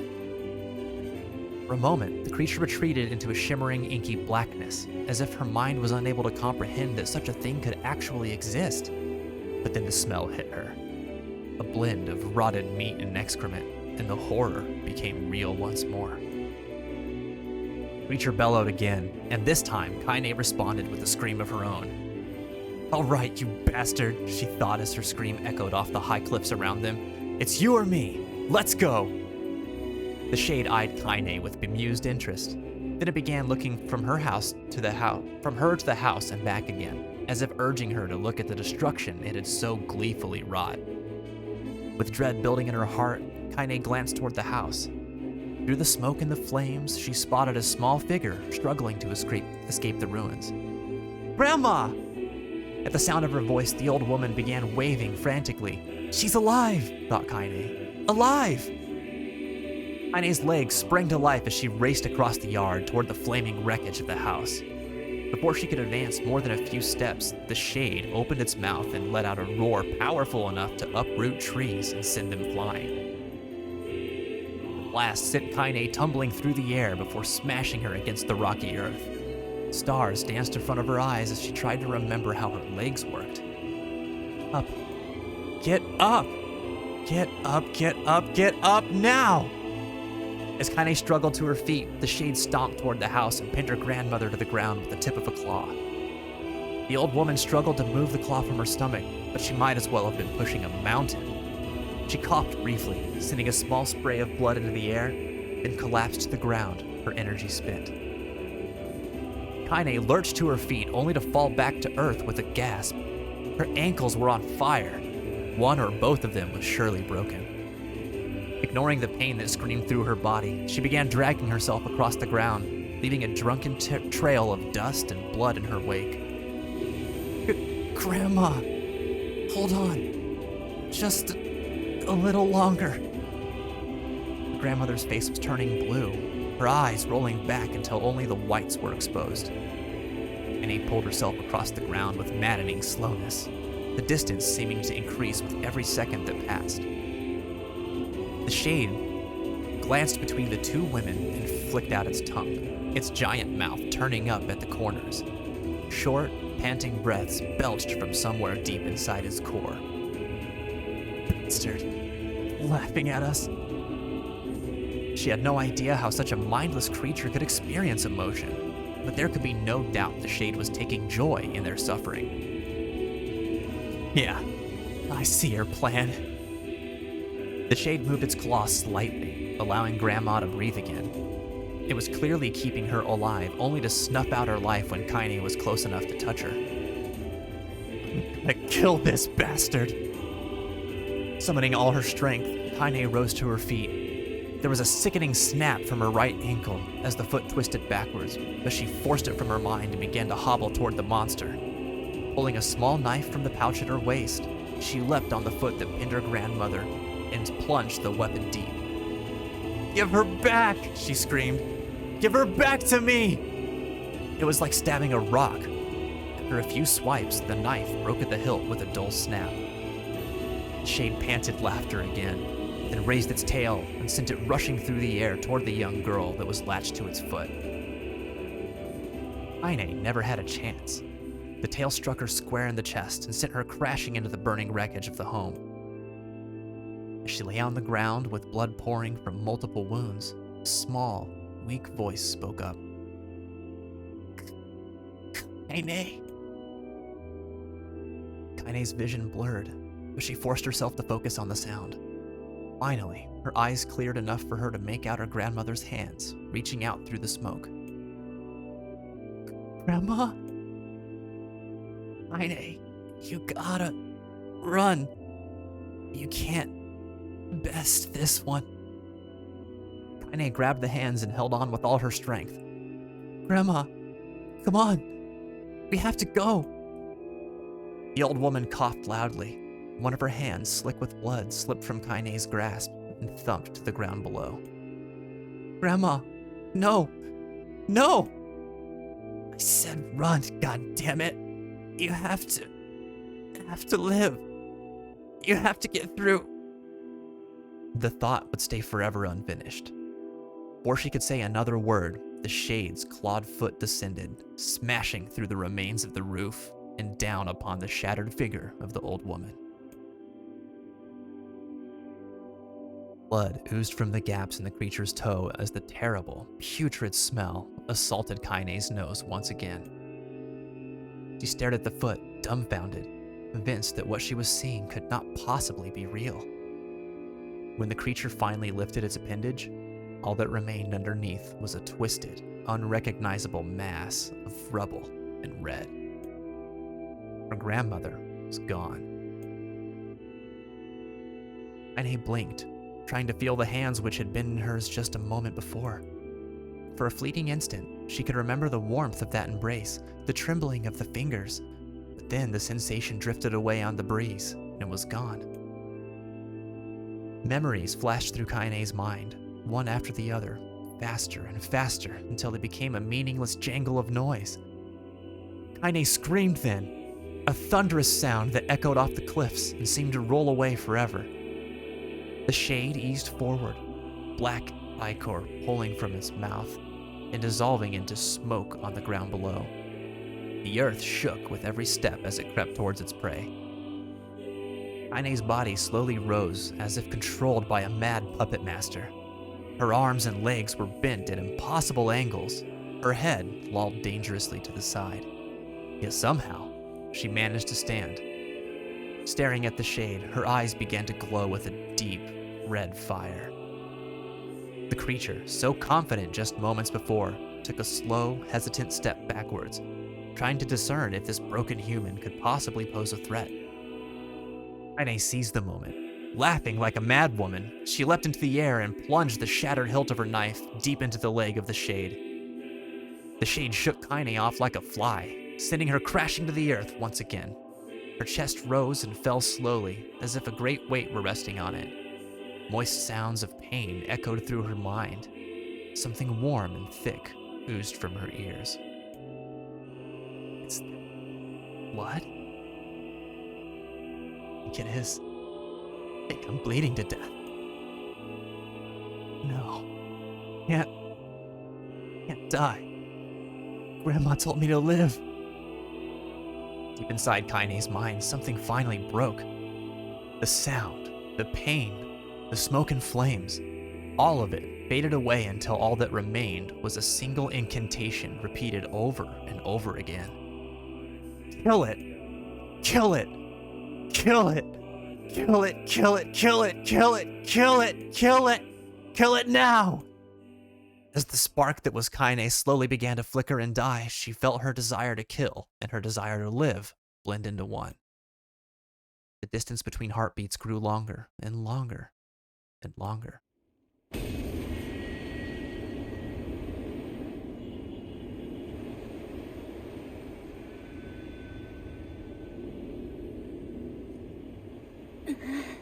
Wow.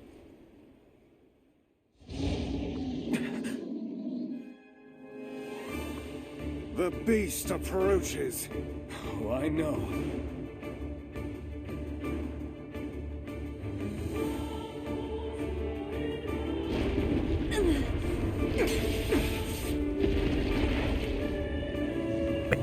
So that was what she had to live through, like, in her mind the whole time she's been petrified for 5 years.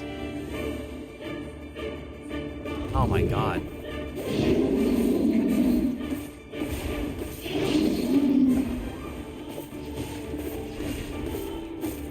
What anger this creature must have. How did it even survive these past 5 years? Man. Also, Warden Cygnus, welcome back home, man.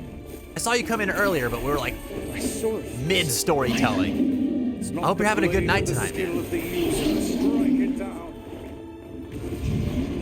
Years worth of text. Man, it... wild, man. Just... I don't know.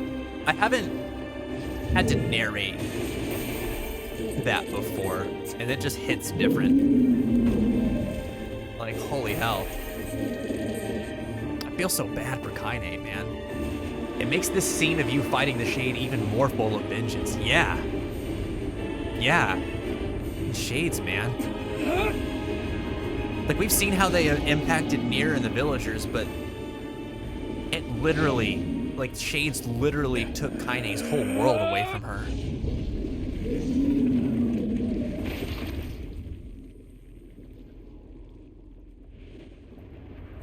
It's no wonder she's so murderous and hell-bent on getting, like, revenge on that Shade.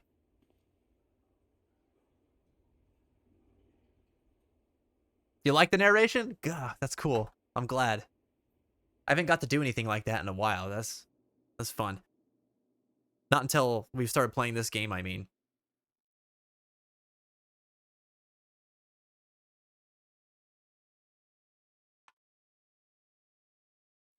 Gently. Weakly. Softly. The Shade, sure that his tormentor was dead, turned and stomped off towards the horizon, stopping along the way to bellow one final roar. And kill it. Aimed beyond imagining, Kaine tried to turn her head to the side, but only succeeded in coughing up a huge gout of blood. It was getting difficult to see, and only after a moment of fierce concentration did she realize that her left eye was gone. Laughing to herself, she turned her remaining eye to the ruins of her home and noticed a ragged stump of an arm resting a few feet away.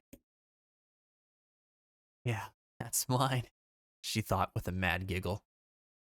This is gonna make clapping a real bitch. Ha! Cried a sudden voice from the depths of her mind. Finally gonna die, are you? Well, you had it coming. Oh, Demo, she thought at the unseen assailant. Go to hell before I pluck out your eyes and feed them to the dog. The voice of her childhood terror evaporated into smoke, only to be replaced by another, more recent voice. Hold still, said the apothecary, materializing from the ruins like a ghost. I want to draw you. That way, you can live forever. No. Stop. don't want to live forever. I want to die right here. I see, he said quietly. Well, if that's what you want. The spectral shopkeeper fluttered in and out of existence for a moment, then produced a piece of paper and sketched quickly. After a few seconds, he turned the page to Kaine and smiled. Since you rejected my offer, I decided to draw someone else. It was a picture of her grandmother, real as life. Kaine opened her mouth to thank the man, but stopped as the picture began to blacken in the middle. Before she could say anything, dozens of multi-legged insects began to swarm across the image, tearing at it with sharpened pincers. Stop. No! Don't hurt that picture! Kaine reached out with her remaining arm and waved futilely at the air. To her surprise, the insects fell off the picture into the ground below, where they vanished into tiny black tendrils of smoke. Relieved, Kaine turned her good eye back to the picture, only to open her mouth in a silent scream. The sketch now showed her grandmother as she truly was. A smashed, unrecognizable lump of nothing. The apothecary smiled, then broke into a jolly dance. See that? He cried as he danced his jig. It's perfect now. She looks just like you. Ha cha cha cha. I look like that? Oh God. Oh God, I'm gonna die. I'm gonna die. Drowning in despair, Kaine laid her head back in the mud and smoke of her ruined house and waited for the end to come. But just before she let everything go, an unfamiliar voice began whispering in her ear. Ain't you got a wish, sunshine? The voice was vulgar and fierce at the same time, as if insanity had somehow found a way to take form. Kaine wanted to scream as the voice crawled under her skin, but her lungs refused to work. You know, a wish, like a prayer or something? Why don't you get on your knees and start praying to heaven? Please, invisible man in the sky, save me, save me! Finally, Kaine resorted to shouting at the voice in her mind. I don't make wishes. They don't come true for me. Curse the freak. Should be left to die.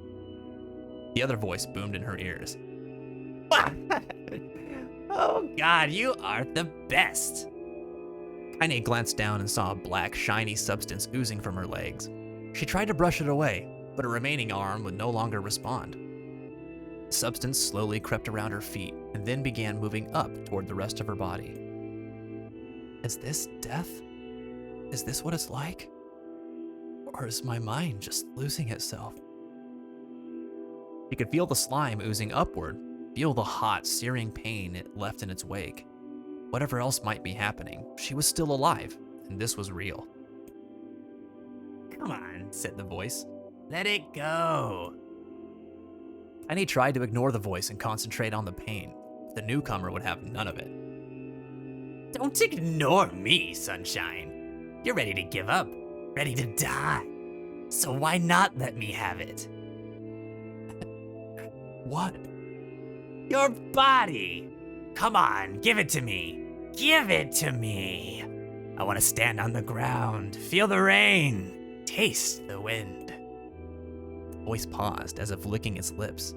When it resumed, it was filled with mad, unabated joy. And I want to take your hands and use them to choke the goddamn life out of people. I want to tear out their throats and bathe in the blood, just like before. In response, Kaine shifted her head and vomited. The warmth of it crept down her front and mingled with the pain of the encroaching black ooze. Are you... Shade? Yeah, maybe. What of it? The slime reached her face, crept up past her nose, and slowly oozed into the socket of her missing eye. The moment it touched her brain, Kaine was struck by the most powerful sensation she'd ever felt in her life. It was ecstasy. She wanted to scream with delight, but all she could manage was a small, whispered moan. Feels good, don't it? Asked the voice with a chuckle. Yeah, what can I say? I know how to please the ladies. Now give me that body. Come on, give me the body, and I'll give you more of this feeling. It's a fair trade. Black lump began to protrude from Kaine's side. As she watched, it grew longer and thicker, eventually taking the form of her missing arm. I can see better, she thought. My eye must be growing back too. Slime reached up to envelop the rest of her face, but she managed to brush it away. Stop, she whispered, marveling at how she had regained her voice. Stop. The black ooze hesitated, as if considering this request, then quickly shimmered down her body before disappearing in a cloud of smoke. What the hell, Sunshine? Screamed the voice. We had a deal. I thought you wanted to die. Grandma said I can't die yet. A brief image of her grandmother, bloodied and broken, flashed before her eyes. She saw the shade that had killed her and heard its mocking laughter, then closed her eyes and forced the image from her mind. Her whole body was quaking with rage. When she opened her eyes again, they burned bright red. That thing took my grandmother. I have to kill it before I die. Kaine glanced down and saw a mysterious pattern, the pattern of the shades, burned itself into her left arm.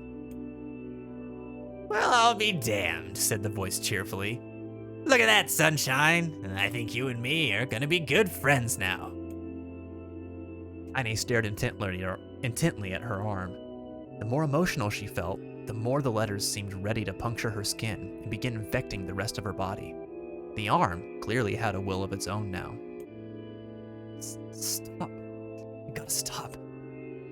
Holding her left arm in her right, Kaine took a deep breath and tried to calm herself. Come on, don't fight it, pleaded the voice. Hate's my favorite dish, and I'm hungry. Let it go. Feel the anger. Burn with the fire of revenge. Thirst for blood, and go out there and... Shut up! Shut up and get the hell out of my body! Your body? Oh, that's rich, Sunshine. Real rich. Look, why don't you just up and die so I can have this body all to myself? What do you say? I bet those buddies of yours in the area would love to see you dead. Kaine grabbed a shard of glass and tried to saw off the shade-infected portion of her side. Before she could, her darkened left arm grabbed her right wrist, crushing it. Kaine screamed and dropped the shard as the sound of bone crunching on bone filled the air. Stupid idiot girl.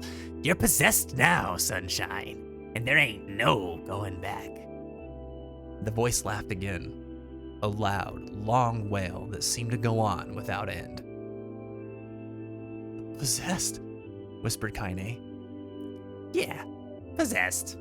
You and me, we got what you might call a timeshare arrangement. Remember how folks used to think you were a freak? Well, wait till they get a load of you now. Kaine looked up, tears in her eyes. The sky seemed smaller somehow, darker. Is this because of that shade? Is this how they see the world? So, listen, heard the voice. This whole possession thing seems a bit sudden, but it ain't all that bad. There's plenty in it for you, too. I'm a powerful creature, Sunshine, and that power belongs to you. You got enemies? People you want to kill? I can make it happen. That little fat kid who kept picking on you? That big old shade that squashed your granny? We'll wrap them up in their own assholes. No more abuse for you, Sunshine. No more pain. Wait, said Kaine. You're a shade. Why would you help me kill another shade? What, you think I'm some kind of racist? Some killing snob? I don't give a good goddamn who you murder, honey pants. I just want to drink from the well. Kaine considered this as she struggled to her feet, the power of the shade coursing through her. The smoke from her house was drifting away with the wind, and she enjoyed the way the cool evening breeze felt on her new left arm. After a long pause, the voice spoke up again. How about it? You and me? We could have some good times together. Look, I'll even take care of the bloody part if you don't want it. Fuck off, asshole, muttered Kaine. I'll handle the killing. Screamed the voice.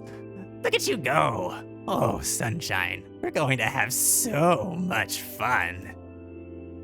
So listen, my name's Tyron, and if you ever need me, I'll just be hanging out in this piece of meat you call a heart. Now get to it. The more you kill, the more your heart turns rotten and sour. And I like rotten and sour.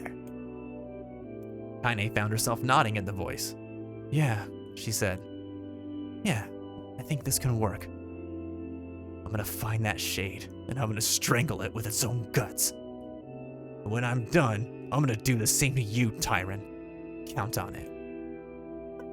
Laughed Tyron. I've shit bigger than you, so good luck with that. Oh, and hey, one more thing. Right now, you and me are sharing this body. But if you ever run out of hate, if you ever, go soft, then I'm gonna take over everything. So keep on killing, sunshine, and watch your back. The voice grew fainter and gradually faded away, fading to somewhere deep inside Kaine herself. Kaine waited until she was sure the voice was gone, then waved her new left arm around a few times. It feels perfectly normal, she thought. Feels like mine. Desperately, she began poking and prodding at the new limb, determined to find something wrong with it. She didn't want it to feel normal. That would mean the creature inside her had already won. I'm not a shade. I am Kaine. Repeating this mantra in her mind, she slowly began digging through the rubble of her house, being careful to ignore a certain red-stained spot in the corner. Finally, after what seemed like an eternity of heartbreaking work, she found what she was looking for. It was the wreath of lunar tears. Though it had been through hell and back, the garland's petals were as bright as ever. Kaine started to place it in her hair, and then slowly lowered the wreath and stared at it. I'm sorry, Grandma. I'm so sorry. But I don't deserve to wear this anymore. I'm possessed, corrupted, a freak. And this time, I don't think there's any going back. Holding the flowers to her heart, Kaine fell to the ground and sobbed. As night gradually lightened to dawn and the people of the area arose to their daily lives, she remained in that position, as if tears could somehow wash away the horror that now infected her world. Alive. Stay alive. Stay alive. Grandma. Kaine, you gotta live.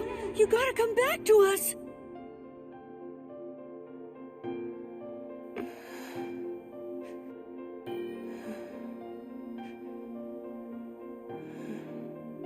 Oh, hey.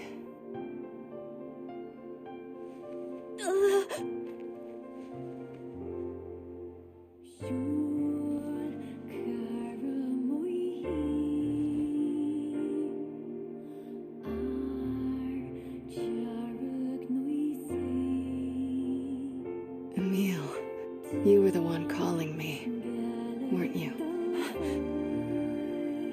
You still recognize me?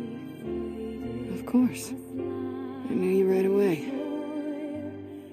Thank you, Kaine. Welcome back, Kaine. Wow, you grew up. So, how long has it been? 5 years.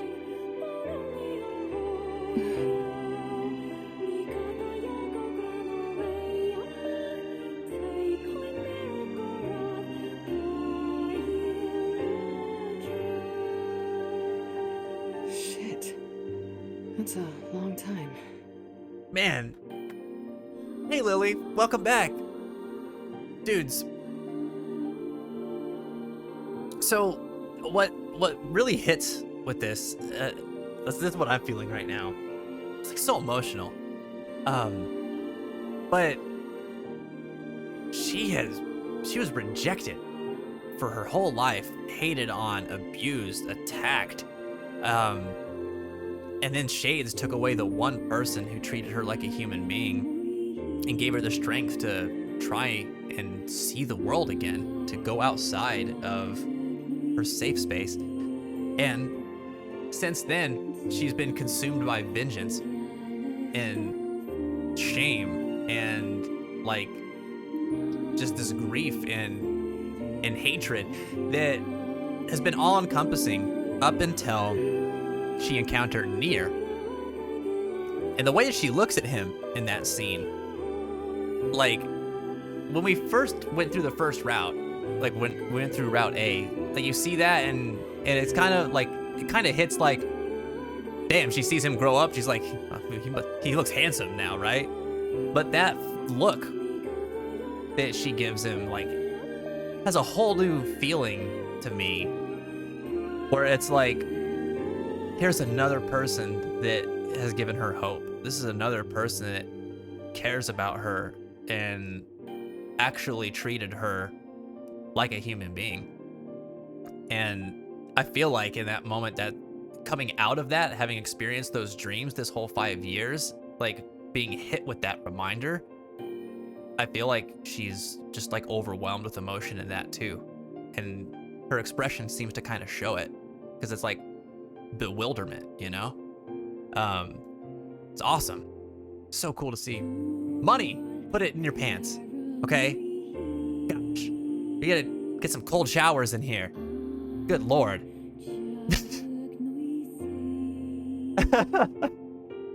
Any luck with Yona? We are still no closer to finding her. We need a way to locate the Shadow Lord. By the way, this is for you. Is that a lunar tear? It's not as good as your grandmother's, but I tried. No, it's great. Thank you. Oh man. Bad chat. Bad. Bad. I'd bonk you if I could. Kaine waking from her long petrified sleep. Emil's unflagging kindness. Our reunion was a happy one, and we let it wash over us like rain.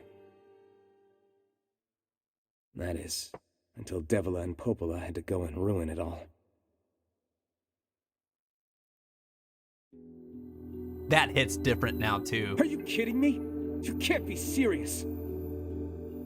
Please try to understand. People are tired and scared, and I'm sorry. I'm sorry you have to bear the brunt of that. Damn, the buffer suffer, Ash. Sorry to hear that. This is crap, and you know it. It's okay. We can sleep outside. No one's sleeping outside. You and Kaine saved this village, and now they want to run you out? People are afraid of us. And really, I understand. I mean, look at me. As long as you're still with us, I can deal with it. Anubis, what's going on, buddy? Welcome back, man. How are you today? Right, Kaine? I'm used to sleeping outside. So sad. But that hits so different. We'll see you later. Sorry about this. Anubis says, I just learned how to calculate standard deviation in my head. I feel like a zombie. Math ain't supposed to hurt my head this much. What is the wow, matter? Anubis. In your head? I mean, I'm proud of you. That is awesome. It sounds like you deserve some relaxation, though, I think. Kaine always sleeps outside. I never thought about that until just now.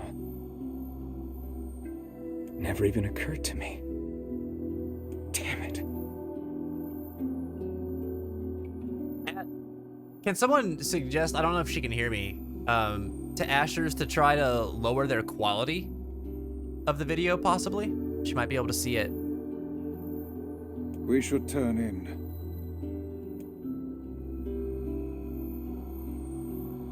Speed run? What are you talking about, Mouse? I didn't get much sleep that night. For the first time in my life, I hated Devila. For For the first time in my life, I doubted Popola. But those feelings are pointless in the end. Nice. That's who I was aiming for and I They missed. said and did what they did for the sake of the village. To protect it from the horror of the Shades. I'm sorry, Mashi. Collateral damage.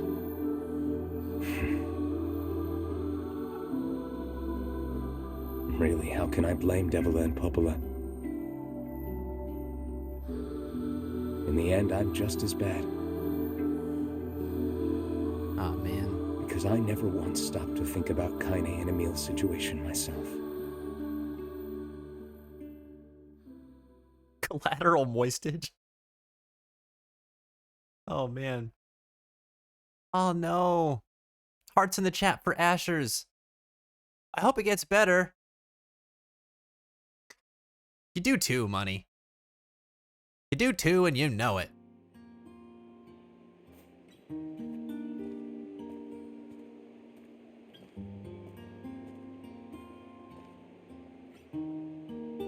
I should apologize to Kaine and Emil. Wait a minute, I don't remember this. What's happening? But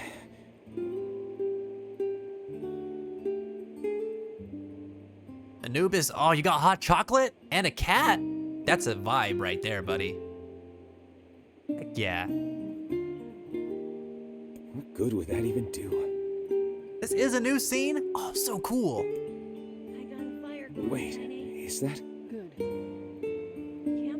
are weird, aren't they? I feel like I could stare at the flames forever. Campfires are weird, aren't I'm they? so happy to get to talk to you again, Kaine. Oh. Yeah, me too. I tried everything I could think of to save you, you know. I polished you with a special cloth. I poured warm water over you. Wait, you poured water on me? Yeah, but it didn't really do much except make you all shiny. Oh my gosh. Stop, Emil. Hey, Emil. Thanks for saving me. I guess you noticed how I look different now. I'm sorry, Emil. I'm sorry for all of it. Well, I mean, this new form isn't all bad, you know? At least I can look at you when we talk, right? Hey, so why don't you tell me something about yourself? I'm not very interesting. Sorry.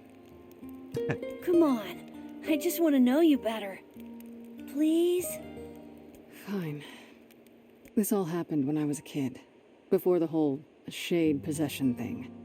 My body is different. And when the villagers found out about it, they started treating me like a freak. But one person, my grandmother, accepted me just as I was. No matter how bad things got, she gave me the strength to keep going. She's really special to you, huh? Yeah. Oh, hey! That gives me an idea. Since we cured your petrification, we should start looking for a way to cure your possession in my body. I know we can do it if we all work together. Heck, it'll probably be super easy. Let me guess. More warm water? Okay, can we just forget I told you about that? Oh. My heart.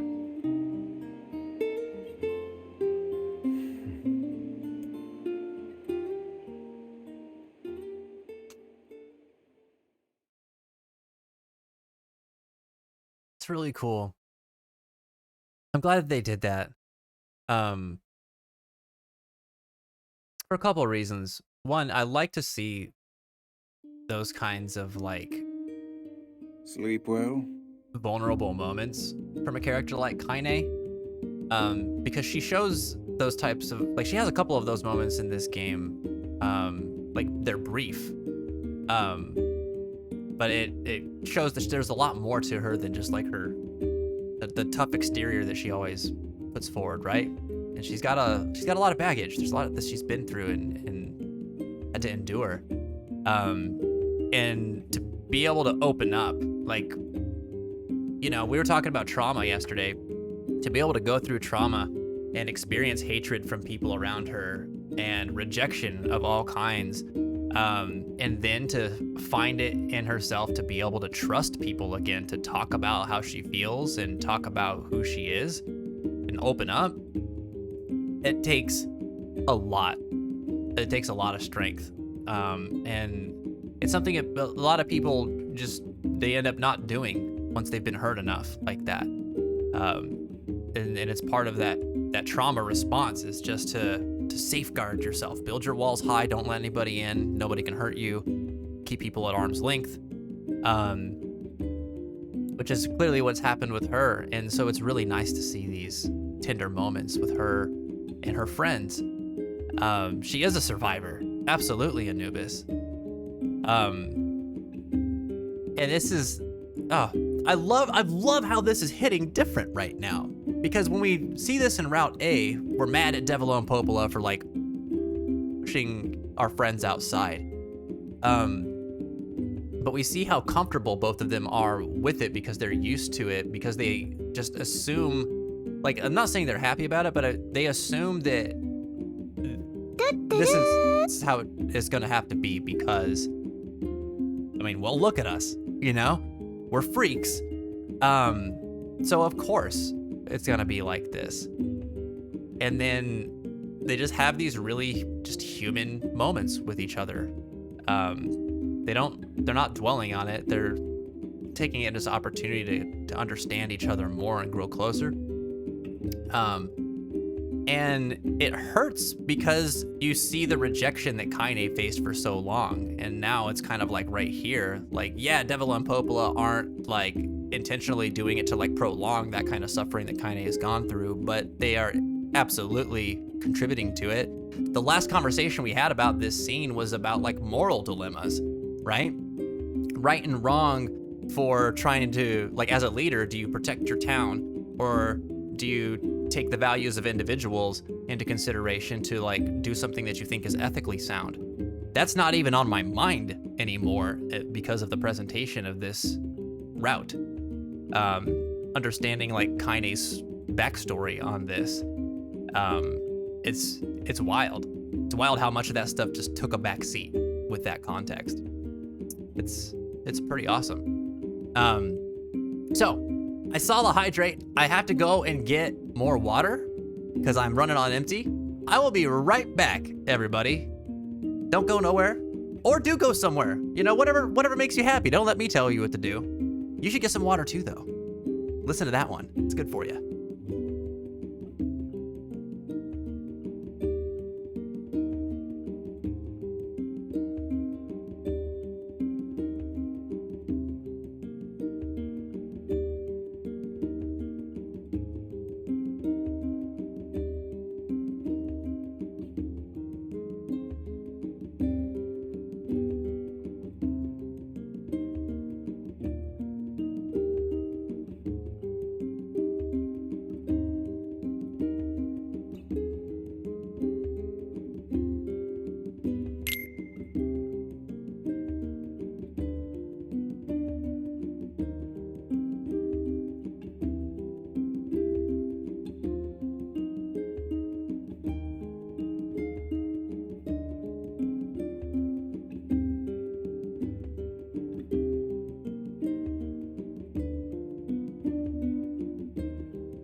Some games. I got my water right here. Hope you got yours too.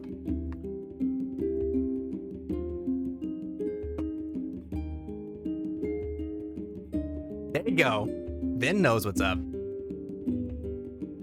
Gotta get cider. Oh, getting fancy. Getting fancy sickness. Love it. Time to unwind from all this anxiety from today. Yes!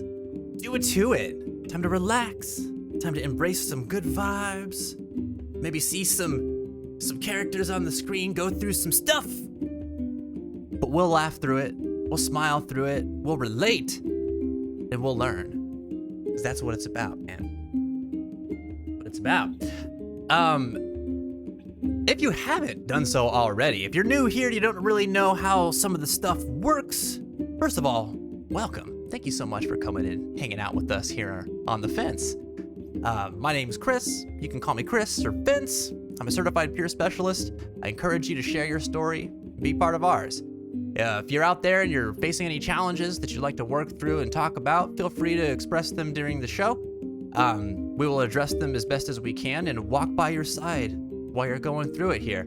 Got a friendly community full of supportive individuals that are more than happy to talk to you and hear your story and are eager to be your support as much as we can. That being said, sometimes chat gets heavy, and if it gets triggering or is too much for you, please feel free to take a break and step away. I want you to practice self-care and make sure that you're okay. You don't have to sit through anything that makes you feel uncomfortable. Please take that time for yourself because you do matter. And if you are facing a mental health crisis, then please ask for help and reach out for support. We have resources down below. Oh! Always fantastically timed because the here. last time I played this game What is up, Joss? 5 years ago. I actually looked it up, and the last time I played the entire He's gonna hit and run 5 years right ago. now. Minusing, of course, Jack X Combat Racing. Check out. I did not. I was hearing echo. I was like, where the hell is that coming from? What the holy hell? I had stuff coming through my my speakers. I didn't know he played See you later, Modus. Jack 3. That's cool. Go check out Joss, guys. We got links in the chat. Go show him some love. He plays some pretty cool games. Been a friend of ours here for a long time. Man, Joss, thanks for coming in, man. Enjoy your evening. If we don't get to see you again, it does. It shows a random clip. Always pulls a random clip. It's really fun. Anyway, as I was saying, if you're feeling low, you're facing a mental health crisis, you need some additional support, we can support you here to the best of our ability. But if there's something that we're unable to do for you and you're really like in the throes of what you're experiencing, please reach out for help using the resources down below the video player and in our About section. There's a tab there called Mental Health Matters with several resources that you can reach out to for support. Of course, we have the National Suicide Prevention Hotline, but we also have things like the Trevor Project. We have a chat-based support line that you don't even have to like call into. You can just text it on your phone. There's one that's centric for gamers and people who are either working in the games industry or are just part of gamer culture as players. And they have a crisis text line that you can reach out to. And then we've got a text chat for other crisis lines too that are just like your standard kind of crisis line. There will be peers on the other end of the line there to help you get through what's going on. Remember, guys, like I said earlier, you guys matter. Your voices and your stories matter. What you're going through. Sometimes we go through hard stuff. It's okay to ask for help. Nobody needs to suffer in silence. But if you want to pull up the question of the day, we got a fun one today. We got a new question every day that we're live on Fence. I was gonna say Fence TV, but we're not that anymore. It's just the Fence now. I changed my name accidentally the other day, and now we're back to Fence Child. I gotta rework my spiel, everybody. But question of the day is there for you in the chat. We have a new one every day that we're live, and once a week we have the viewer question of the week. So this week's question comes from our friend Ash, and she's asking us, if you ever got the chance to study abroad and learn a new language, what would your preference be and why? Love to hear your thoughts.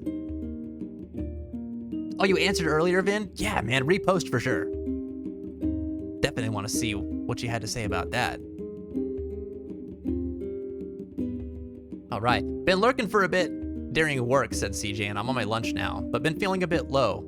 Still just with work and travel situation. I'm sorry, man. This has been a pretty persistent thing in your recent weeks, and I'm sorry that it's still got you feeling pretty low. You know, Like, what do you think is the right thing to do about it, man? I mean, this is a hard thing.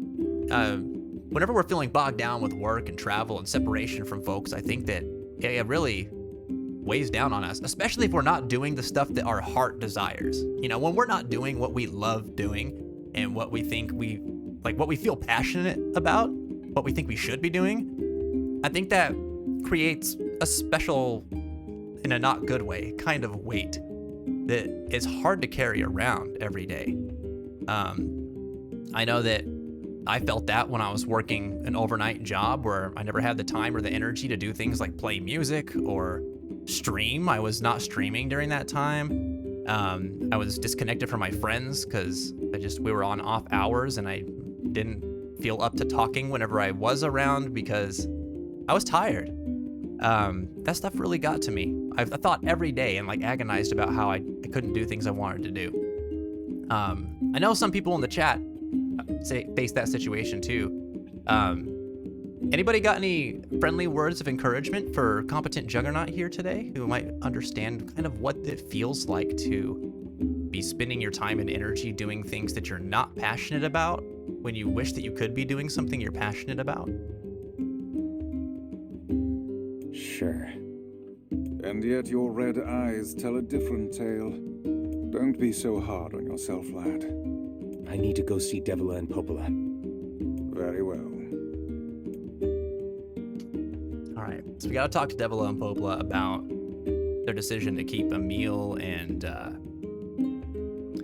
Kaine out. But it seems like there's gonna be some empathy expressed here because of the fact that, you know, Mir is looking at himself like he's not really any better than them, right? All right, so Van answered the question of the day saying probably French. What might that be? While I did take French in high school, I unfortunately don't remember too much. One of the main reasons why I would like to learn French is because when it comes down to music, all I listen to these days is French music. So if I knew the language better, it would be nice because I would know what the songs are about and be able to read the lyrics, along with possibly being able to sing while listening to the song. That's awesome, man. That would be right up your alley. I think it would be great if you learned French.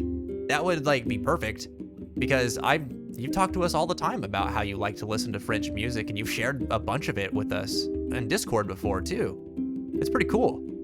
Yeah, that's awesome. Thanks for your response, man. It's good to read. Let me ask you, is there anything stopping you from learning French? And how would you get started learning French if you wanted to do that? Lily answered the question of the day saying, if I could go anywhere to learn a new language, it would be Sweden, because I have always loved the culture. Cool. Oh, you'd get out there with PewDiePie. You go learn his language and then insult him in his native tongue. Just kidding. Don't do that. He'll put you on blast in front of the rest of his community. No, that's awesome though. I don't know a lot about Sweden, but tell us, what do you love about Swedish culture? It's Mom's diary.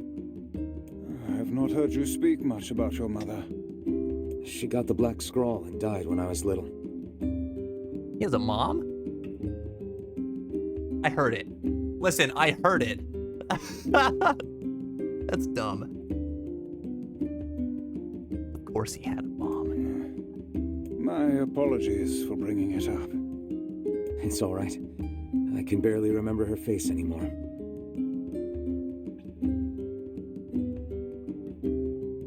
The shiny ice cream, Mashi. What were you talking about with that?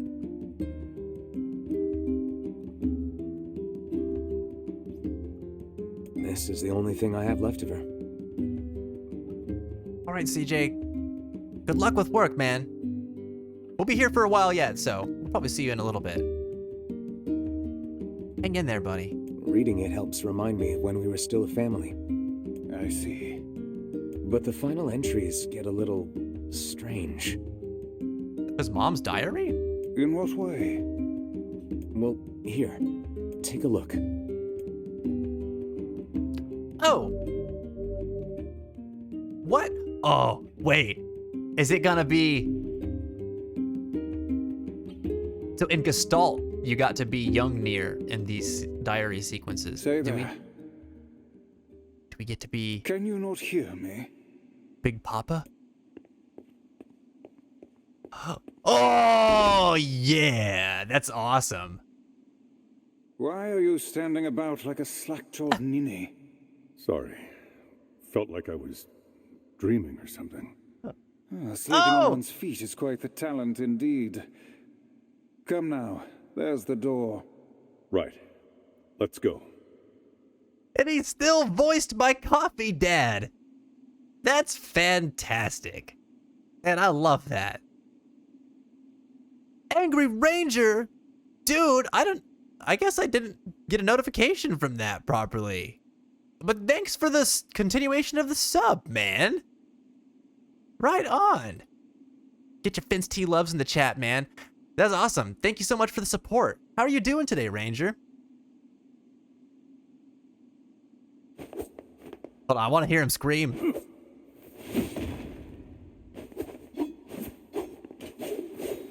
No, where are your battle cries?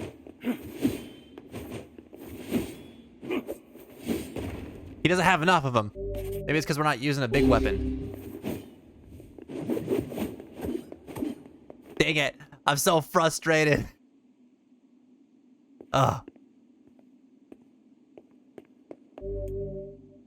Proceed beyond this point and you will be unable to save until the battle is over. You want to go through the door? Oh, of course.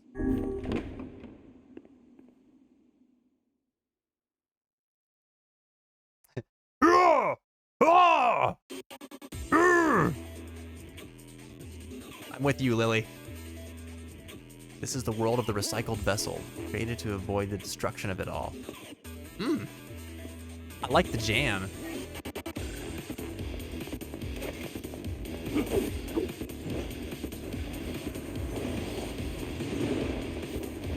Oh, that's a bop, man. What's up, Prince? Welcome back, man. How are you doing tonight?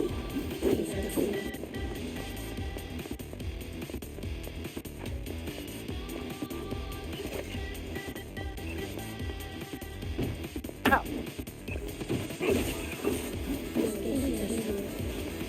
Stomach hurts. Oh, man. Sorry to hear that. Why does your stomach hurt? Agent Pie, I did not get to greet you properly earlier, buddy. Welcome back home, man. How the heck are you? I think you came in during the narration, right? Playing Minecraft with the girlfriend? Heck yeah, that sounds like a good time.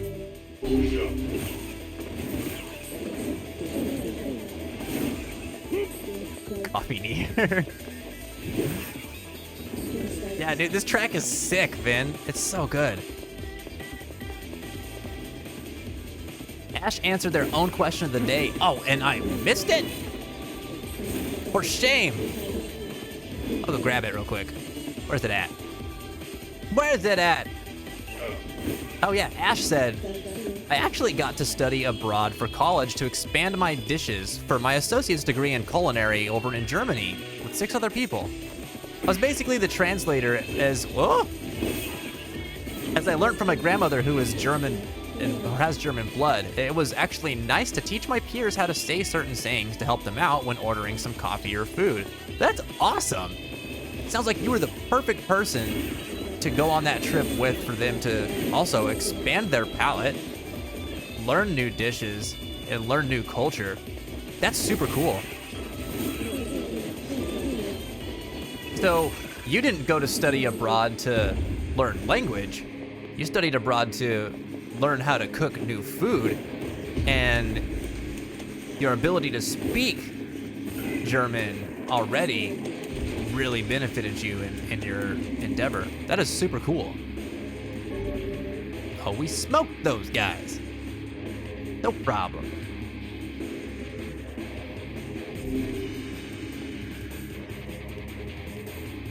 Lily said, I know a lot about how they celebrate Christmas in Sweden for our Christmas Around the World celebration at one of my last schools, and that's where it all started. Black Scrawl, A Lost Destiny, White Book, A False Truth. Wait, what? Are we in front of Emil's house right now? Cool. So you know a lot about how the Swedes celebrate Christmas from your Christmas Around the World celebration in another school that you attended. So that's kind of what got you interested in Swedish culture. That is pretty cool. How do they celebrate Christmas over there? Ben said that they still have their notes from high school, however, needed to reorganize them. But yeah, that would be my starting point to getting back into French, would be my notes. Heck yeah, man. Go past Ben. Really looking out for yourself, coming in clutch. I think that would be a great place to start. Though, the filter that's on right now is really cool. Also, I don't remember this track. This is a cool one too. Whoa. Listen, mage boys. Stop it. Stop it. Get your balls out of my face. Wait, is this the Song of the Ancients variation? I wasn't expecting that. Whoop. Wow, that worked? Cool.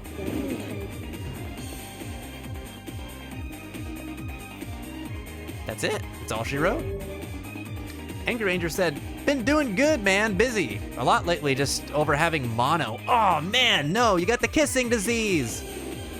But while I've been sick, been playing Halo Infinite nonstop every day. Nice, man. How is it? How about you, Fins? What you doing for Thanksgiving? I am going to celebrate Thanksgiving with Jen's dad and brother and stepmom and grandmother. So that's gonna be really cool. We're all gonna hang out and eat some good food and have some good times together, make new memories. Really looking forward to that. I'm sorry to hear that you got mono, man. That sucks. Jen told me about that when she had it a long time ago, and that did not sound pleasant at all, man. How are you getting through it, bud? I mean, while you're playing Halo, I guess that's how you're getting through it. Never mind my silly question. What are you doing for Thanksgiving?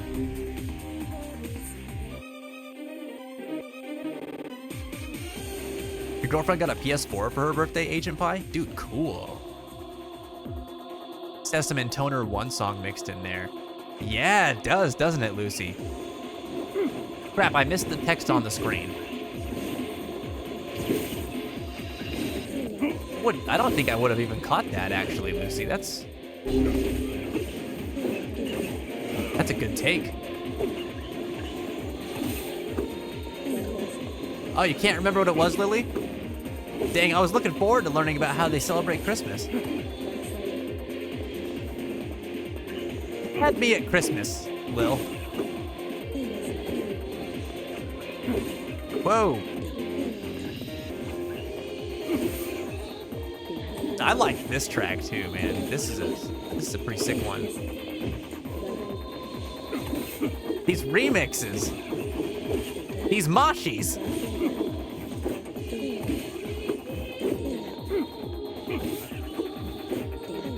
You should learn German. It's like half your background. That's how I feel about Spanish. My father is from Mexico. I grew up in New Mexico. Like, everybody and their mother there speaks Spanish, and I don't know a lick of it. At all.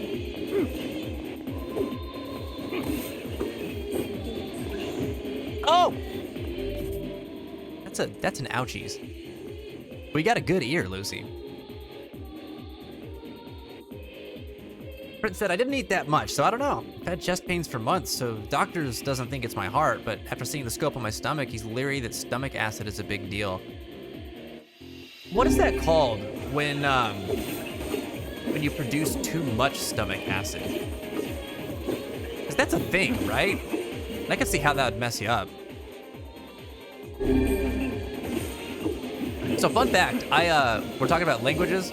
I took 2 years of German when I was in high school. And I don't remember hardly anything, unfortunately. I loved it too. It's a cool language. And I remember really being engaged during those classes. Where'd they go? Oh, I guess they're just gone. The one-handed sword of fool's embrace. Embrace the fool.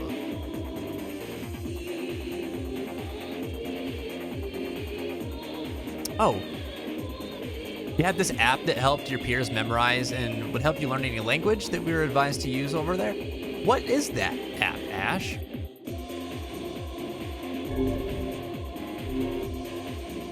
The real prize from that was the weapon. I don't know if it's a good weapon. The dragon's corpse brought death to the world, delivering unto it the power of magic. Oh, buddy, we're talking Drakengard here. I guess that's what they've been talking the whole time.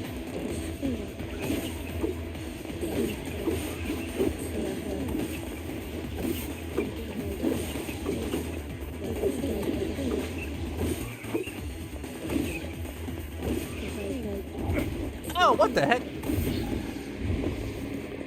Don't mess with me, man. I'ma poke you. I'ma poke you. Oh. Oh. Oh, ow. I guess I should use probably the Beast Lord. Angry Ranger answered the question of the day saying I would pick Russian because in DayZ and other games, I've always met a lot of Russian people. Plus, the language has always been interesting to me. That's cool. So it lets you connect more with the people that you've met online. And you already find the language interesting, so that's a win-win, man. Ow. You were supposed to, you had no health. Why were you still allowed to hurt me? Oh, this is so metal.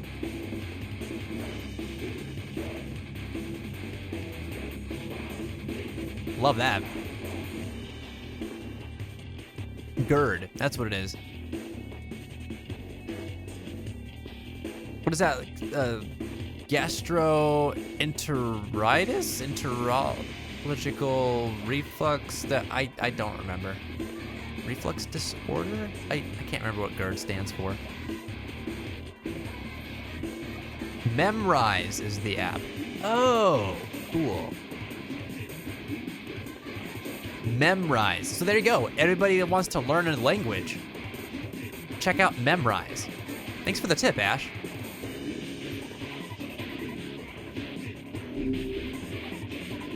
Gastroesophageal reflux disease. Esophageal. So I had the last two right. I actually thought that I messed those two up. The black sickness stings the future. They journey to return to soulless vessels. Oh, we side-scrolling now. Yeah, and jealous. Ooh. Oh no, I'm diseased. Not in this movie theater, Prince. Not in these peepos. You are always one of the pure ones in my heart. Oh my god, that's a lot of bullets. And we just sort of swept them away. All right. Stop it. Stop doing that. Lucy said, does make me wonder since Drakengard 3 music gets used here and there. They plan to remake it sometime. Would love if they did. That game suffered from PS3 hardware being hard to develop and 4N budget. Yeah. We talked about that recently, I think. And I could see Drakengard 3 getting some love. I wish that the first one would also get some love, but I have a feeling that probably won't happen. It's a little intense for today's audience, you know? I think it'd be really hard to sell that one nowadays. But I tell you what, I'd buy the crap out of it if they made it. Oh no! Ben's can platform, I promise. No! Oh, you're prepping for Thanksgiving? All right, Ash. Well, hey, keep your head up and your heart strong. Happy Thanksgiving. And thanks for coming in and sharing some tips, tricks with us for learning languages. And thank you again for the question. It's a good one. I appreciate you posting. Just those of you guys who don't know, Ashers is the one responsible for our question of the day today. So if you would like to have a question featured on an episode of The Fence, then pop into the Discord. We have a channel there called Viewer QODs. You can post a question there. It might get selected next week for our viewer question of the week.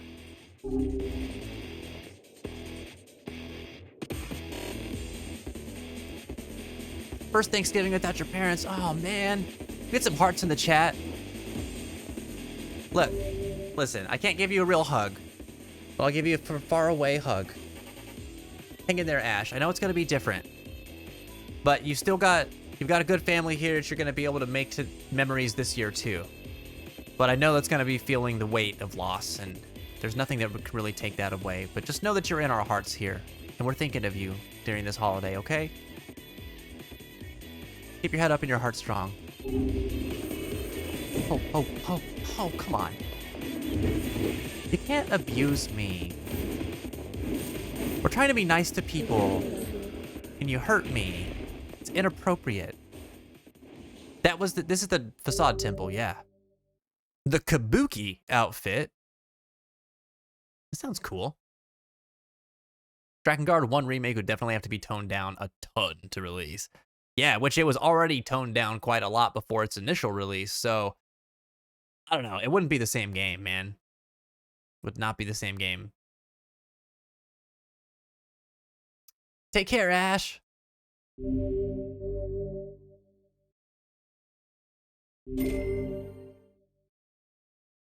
Cool. We got experience points. I wonder if it's a bad thing that the left side of my body hurts. Well, I mean, do you have any explanation for that, Lily? I'm sorry that the left side of your body hurts.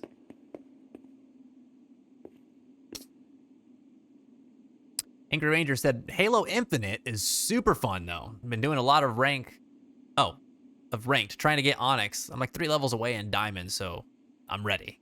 Onyx is the highest level, so if I'm good enough, might try to become a pro player, possibly join a team or something, but gotta get there first. Have you ever, like, I know that you've had a lot of different aspirations, whether it was like being a content creator or, you know, rising to a level of like a pro player or something. Have you ever tried to become a pro player in like an FPS before? And like, how will you do that? 'Cause that would be awesome, man. Are we able to come back and visit? Oh, wait. Is this the new door? Gotcha. Okay, I see how it works. So we finished a series of battles, a new series of battles. What's up? Got it. Ranger finished saying, but the mono wasn't too bad. It was just mostly tired all the time, and that's it. Well, I'm glad for that bit, at least. The apocalypse divided the world in two. One that knows not day. One which was something night. I missed it. Ow, why'd you bonk me? That was a real big bonk. Okay. When did we get so strong?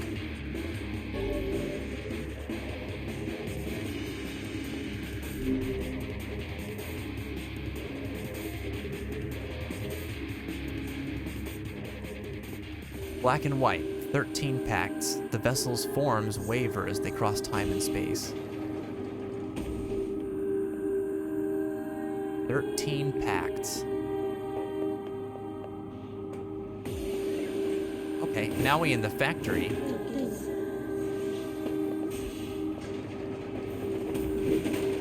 Dude, what is happening with the music right now? This is so cool. Stop that.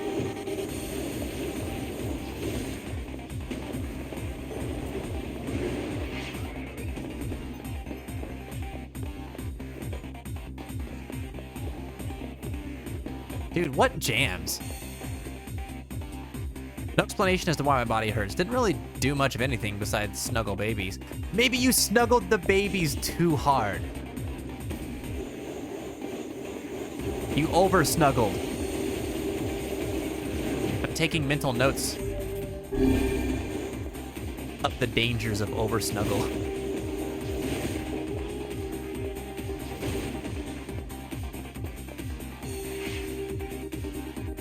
13. Mashi. Nomura? Oh, Nomura-san. He was part of this game. The other one said, the apocalypse divided the world into one that knows not day and one which has never seen the night. Oh. Oh, I get it. Like how Kaine was talking about how shades saw the world. Like she looked up at the sky and it was like clouded and seemed smaller than before. That's what the shades see. So there's one world and then one where they never see night. I guess would that be the replicants?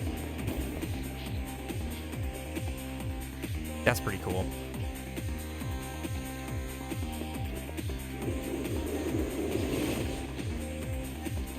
He does have the best job. He gets to kick it with babies all day. That's amazing. Wait, should we branch off? Oh, some of these doors open. Well, this is gonna get confusing. It seems we have been shut in. Oh. Ow. Ah, oh. Oh, stop it. Stop it.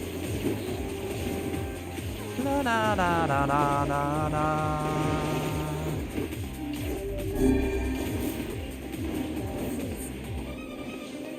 Okay.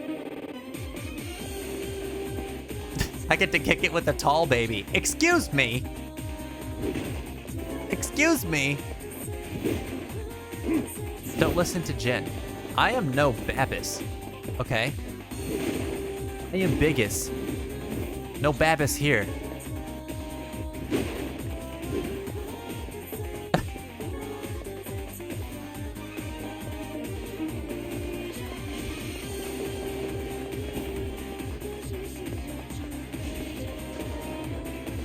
Vince is no Babis boy. No Babis boy. Jen is wrong. Ah! Why? Why are you hurting me? Using all my consumables here.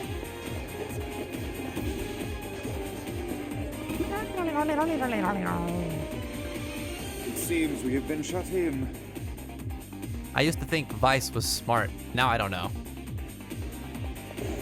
Just stating the obvious. Ow. Oh, God.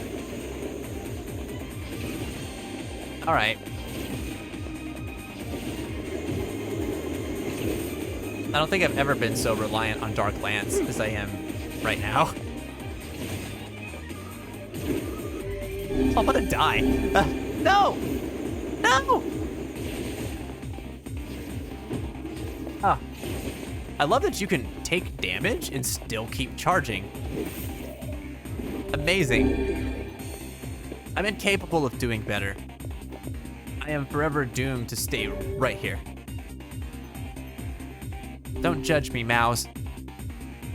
Don't you judge me.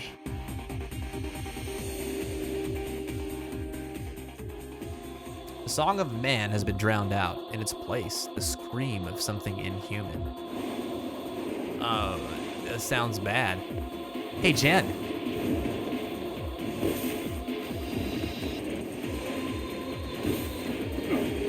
Do T-Rex-like explosions?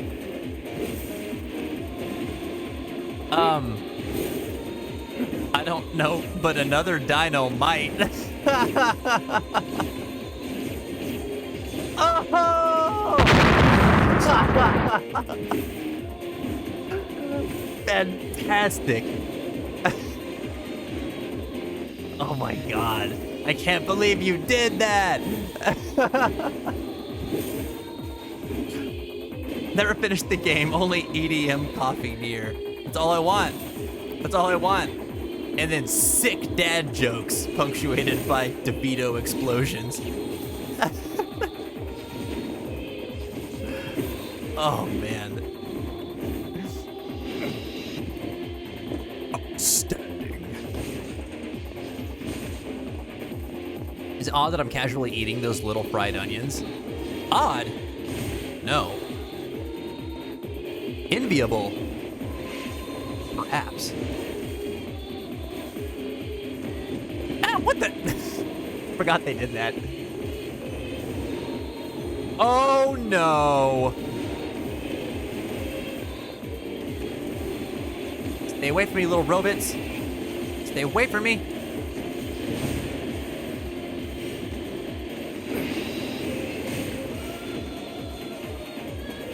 That was a lot. Okay. No problem, though. No problem.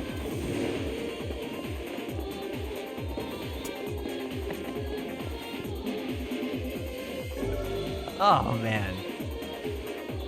I don't know the perfect KO one. I didn't play enough Street Fighter. Named the two-handed sword, Fool's Lament. We're getting all these foolish weapons. I need to take a look at them, actually, and see if it's, like, thematically awesome. The tears of foolish man. Idiot sadness. All right, Vin. He says I'm gonna start heading out for now. A good time chilling with everybody. Later, friends in chat. Hope everyone has a great Thanksgiving for those that celebrate it. And for those that don't, hope you guys have a great Thursday and Friday. Vin, my friend, much love to you, dude. Thanks for bringing in the good vibes and hanging out with us. So good to see you today. Happy Thanksgiving to you. Keep your head up and your heart strong out there, man. And hey, whenever you feel ready, jump back on learning French, man. You gotta have to come in here and teach us some words sometimes. You take care, man. Lily's got a huge bag of fried onions. Are you trying to make us jealous? Or are you saying you're gonna share? I actually don't want the fried onions. I'm not an onion guy. Actually, but they're fried. Hold on. They're fried. I might love them. Sky falls with the dragon. The world ends this day. Oh man, Lucy said it earlier. Can't believe that a joke became so important. The silly ending of Drakengard 1. I don't know this actually. Did he say that it was supposed to be a joke? Because I always thought that it was like, I mean, it's so well done. I always thought that that was like intended to be part of it.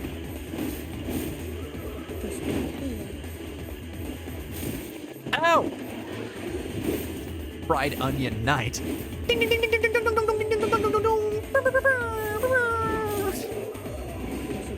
Nom's fried onion nights.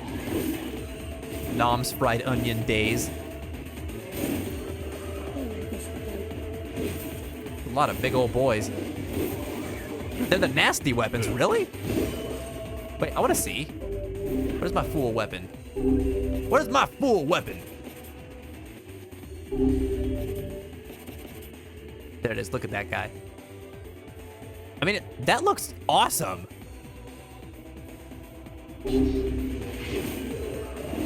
It's, ow! Not near as powerful as what I'm using with the Beast Lord, but that looks pretty sweet.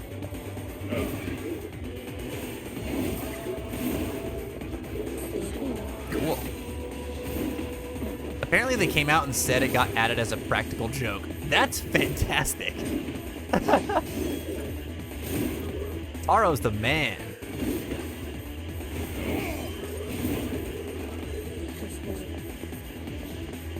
Ba-da-ba-bam-bam. You're only level 1. Ow! No, that's actually a really good point. But Beast Lord is level 4, so okay. This thing could get wild. Not near as powerful. Oh ho! Ah ho! Get a good mic slap for that one. Level 1 guy. You're 1 level. 1 level. Sorry. I slapped the screen. I slapped the pop. Ah, what? I'm taking abuse. We like the joke weapons in 358 Days Over 2. I don't remember those. I haven't played that game since high school.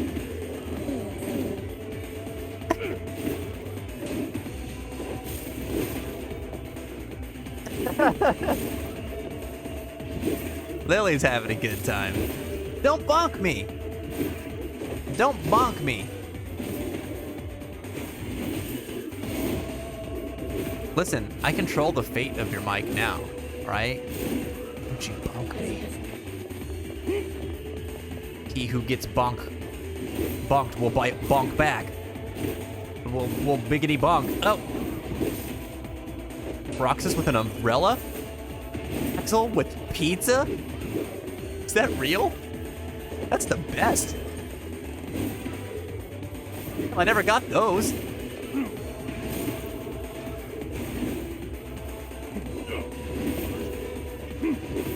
Sai had a banana? Oh my god. That's awesome.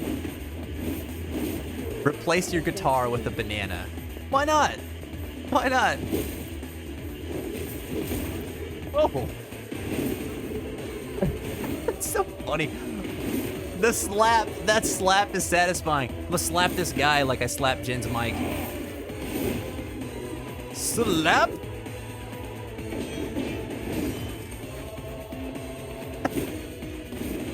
Oh god. Mashi, that's awesome. There's the bonk hammer. I need it. Whack. Whack. What? Oh, I see. You banned me. How dare you? Meow. Meow. You never invited me to the basketball team. You always pick me last. That was me being frustrated at the Shade for not letting me join in the games. So I had to punish him. You guys! That's just rude. Those are some of my favorite words. The puppet priest collects the accursed prayers and polishes the vessel. That's, inappropriate, but okay.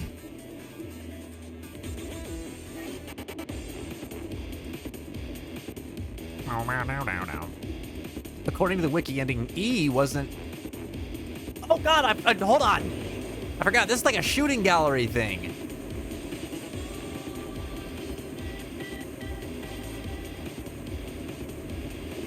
Meow, meow, meow, meow, meow, meow, meow, meow.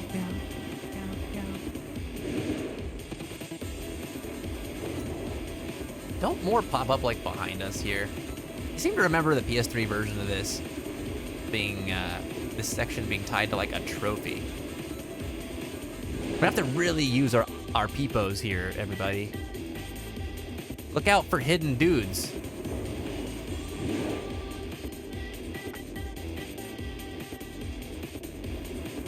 It's supposed to be a singing contest versus a gigantic pop singer. Oh my god, that's awesome.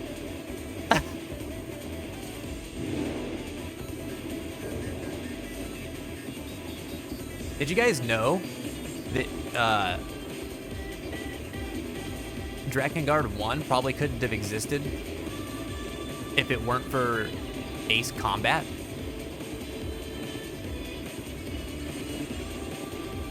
The developer of the Ace Combat, or like the producer, I think, who developed the Ace Combat series initially, wanted to make a fantasy game that was basically just Ace Combat with a dragon. And that's where Drakengard got its initial ideas from, or its conception, rather.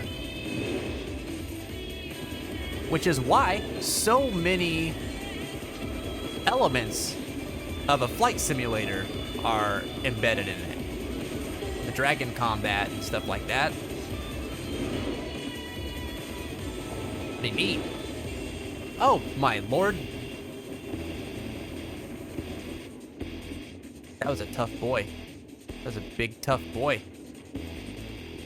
I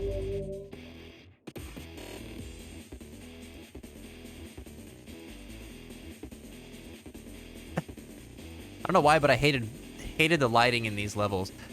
Yeah. Wait, oh, in the diary levels or in like facade? Hey, welcome home, Lost. Kick back and relax, buddy. It's your time to shine.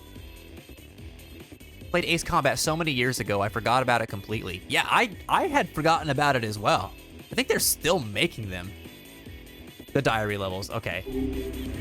Yeah, because they applied this shader to it, right? There's like this weird filter that's on it. I like it. I think it looks cool. Like weird and washed out, like a page, like an old page.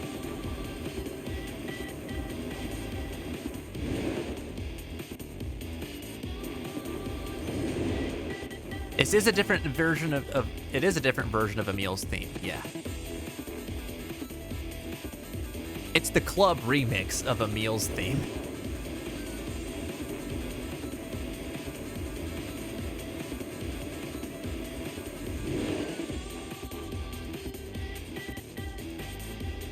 I know there's got to be another thing here, right?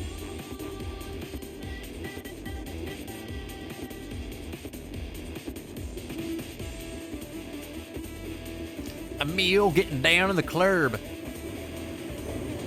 Dropping it like it's hot. Emil getting low. I'm just imagining Skeleton Boy, Emil, like doing the club move where he's got like his hands on his knees. And he like squats down, starts twerking. Why is that not a GIF? Why is that not something somebody has made? Needs to happen.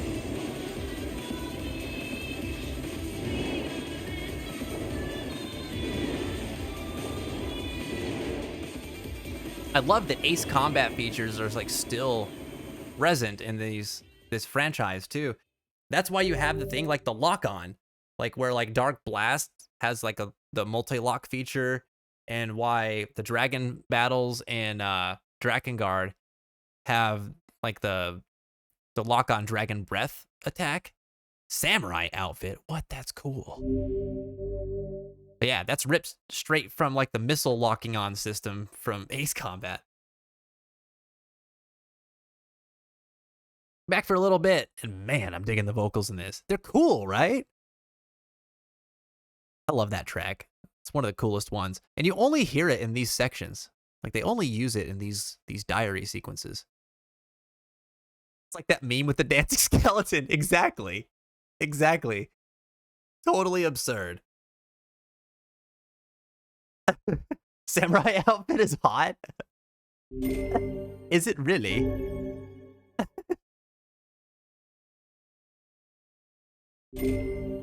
Reminds me of the anime faction in Red Alert 3. There's an anime faction in Red Alert? That's cool. Gonna lurk and play Fortnite with the boyfriend, make sure he's okay. That sounds like a great way to spend some time together and be there to support him. That's awesome, Lily. Enjoy it. And thanks for the lurk.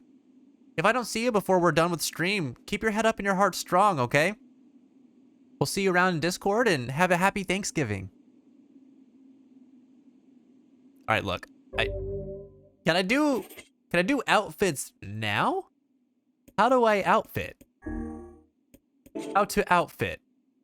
Can I make Papa outfit? Hello? No? I want Fashion Daddy. Let me Fashion Daddy. Damn it. In the main menu? What a bunch of bogus bull poppy. Fine. I didn't really mean hot as in sexy, but as in it's awesome. Well, Kaine, though. Kaine's not a samurai, though, okay? She doesn't count.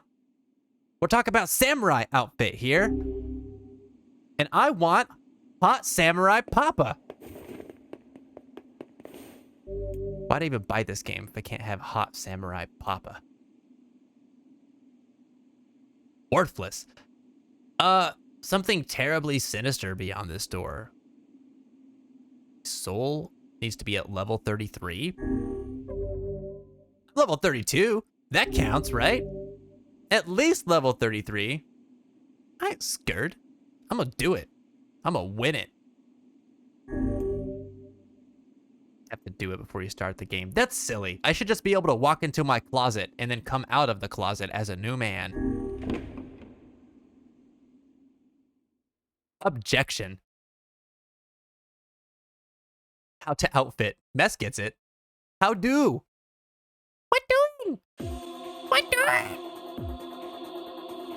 So long as this memory exists, so long as mankind has a hope, a bloody battle will be waged over the body? I didn't even read all that.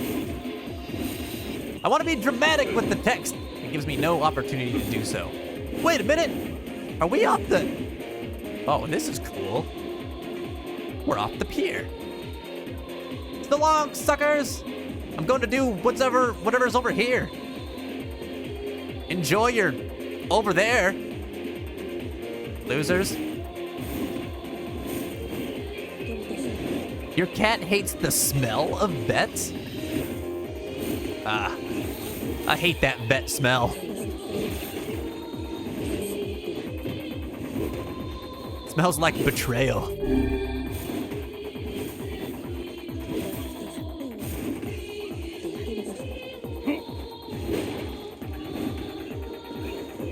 Her name is Cat? The cat named Cat.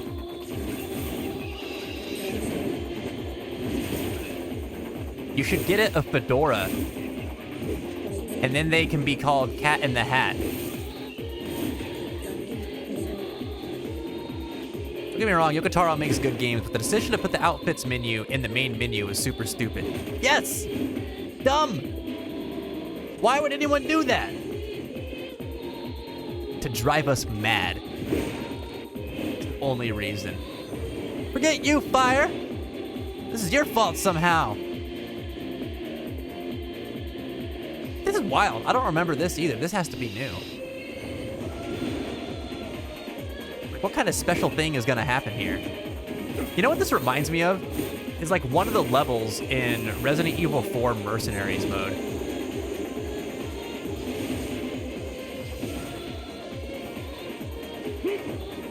That's a fun level too. Yeah, put it in the equipment menu. At the very least, like, let the player access it in their house. You know? I think that makes sense. Give me your gloves! Give me your gloves.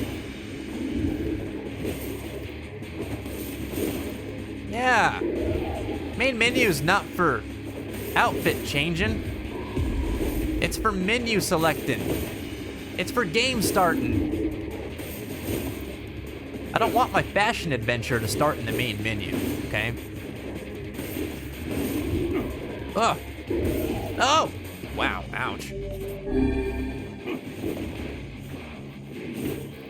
I love this track, man. It reminds me of like a Devil May Cry song.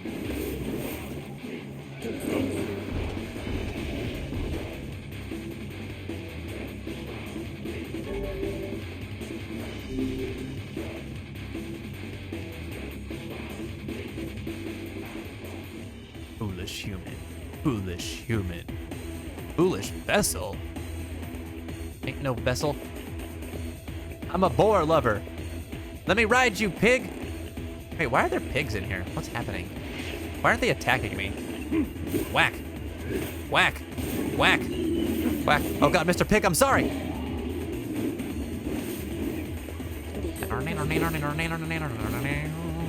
This was the scariest level. Because of all the pigs? Ow. I'm gonna fear to no pig.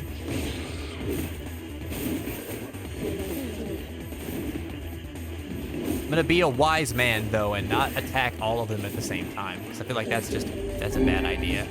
Ow. Look, little shade childs. Can't be dealing with you right now. About to get charged by this pig man. Huh?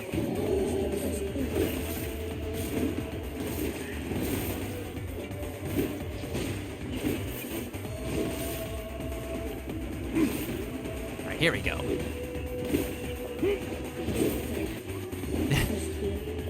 Just because of the pigs. Good old pig boars. Hey, what was the boss's name again? Hold on, the pig boss? We got it here somewhere. Something ridiculous. I have to remember. Na na na na.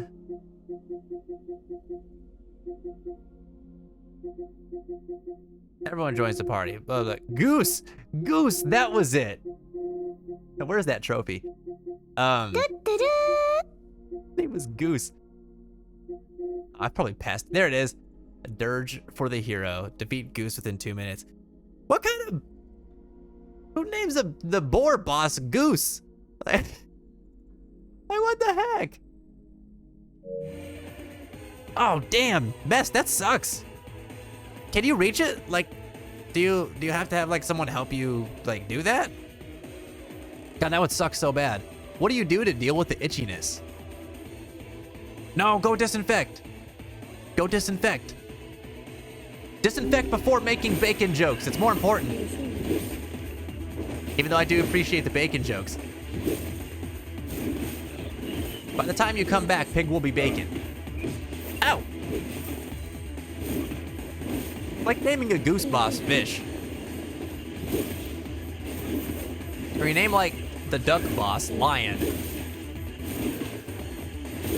But you better watch out for Lion. Lion's gonna tear you apart. He's the most savage beast in all the land. And you like enter the forest and you're like prepared to fight this beast of a thing, probably a lion, and it's a quack. Sinister.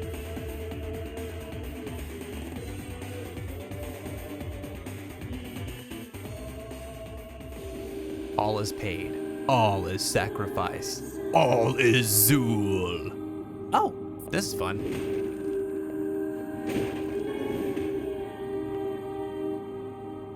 Monster Hunter World has a track called Code Red. I don't think I know that one. Wait, where's my Phoenix Spear? Yeah, that's what I'm using, okay.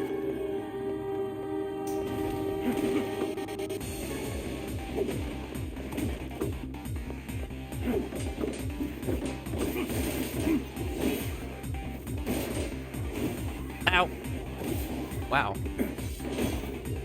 And here I was thinking that we were just gonna be fighting like swaths of enemies instead of a couple big palookas.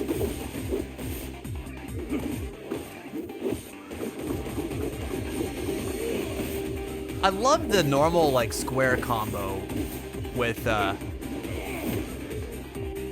spear. It does like 4 or 5 more stabs than I expected to do. It's so cool. Whoa!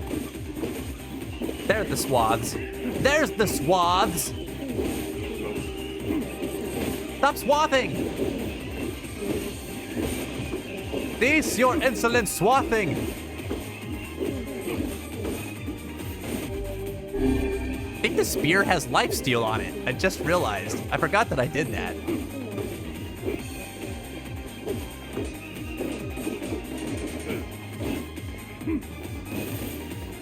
Oh. Oh, that actually interrupted his attack. I didn't think it was gonna. Dirge. Dirge of Cerberus, the worst Final Fantasy game ever to exist? Not good. It's not a good game. CJ said, a bit of a late reply, but yeah, Red Alert 3 has the Empire of the Rising Sun Japanese faction. It's basically the anime faction. That sounds sick. I'm about it. Okay, cool, Mess. Don't want you infecting it further because I have a horrible skin picking problem. Dude, I know how that goes. Like, not from a personal level, but I've supported people before who deal with that.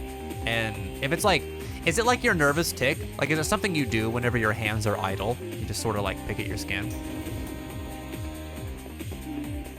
Hey, ducks can be sinister, trust me. What manner of sinister duck have you encountered, Mess? We have been shut in. Oh, I see Mashi. Spear of the Usurper? I don't have that, do I? Oh, that I do. It's up here. I mean, it's like super light. That's kind of cool. Was it? It doesn't feel like it's super light. Back to the Phoenix Spear. Big pokies. You know, you guys banned the words slap and bonk earlier, and then I proceeded to exit any slapping or bonking situations. That one didn't really work out for you, did it? I'm gonna take that with that victory. That's a W for Fence.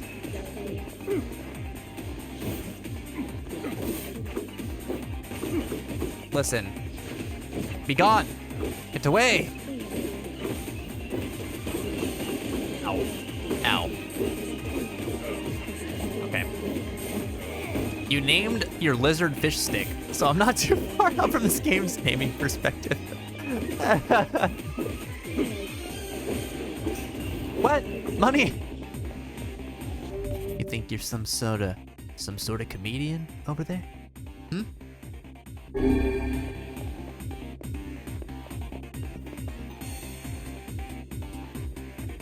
Yes, absolutely. Either nervous, bored, or angry.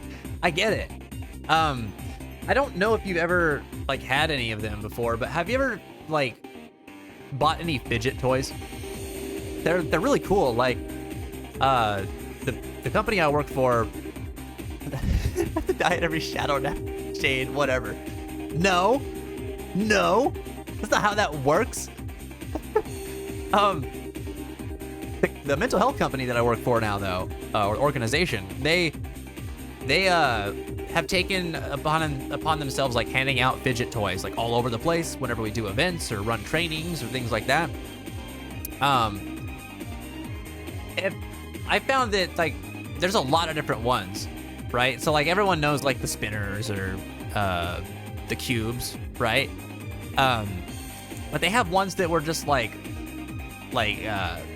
plastic straws that were like really big stretchy straws that were cool. They had ones that had these buttons on them that had like 2 levels of click that was really satisfying. I just like poked those all the time. And then they have these ones now that are like you know how the sensation of like popping the bubble wrap?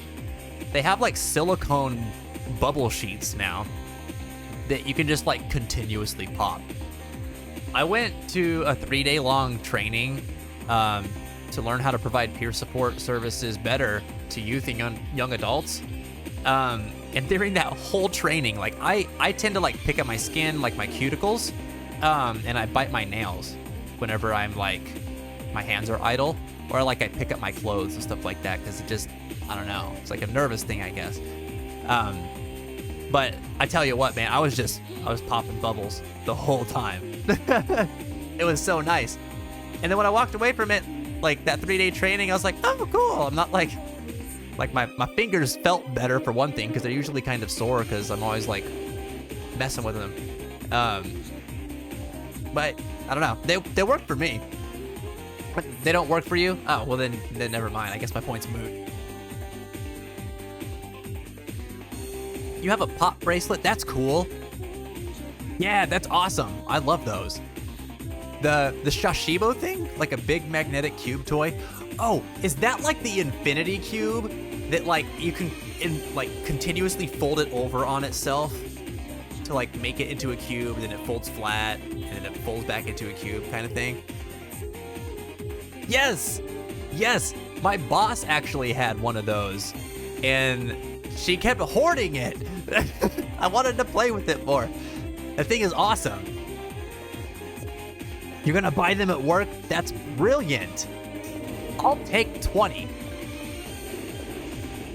How much? Any dollar I will give.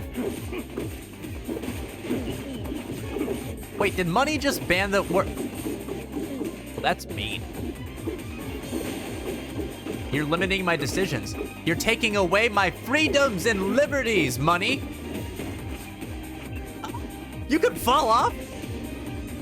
What? I almost said the bad word. That's not fair. Ban money for being un-American. Taking away my rights. I can't make negative decisions. Ah! Don't ban money. That's a joke. I think gravity took away your freedom and liberty now. You're both to blame. We have been shut in. Gravity and money are communists. I always knew gravity was fascist.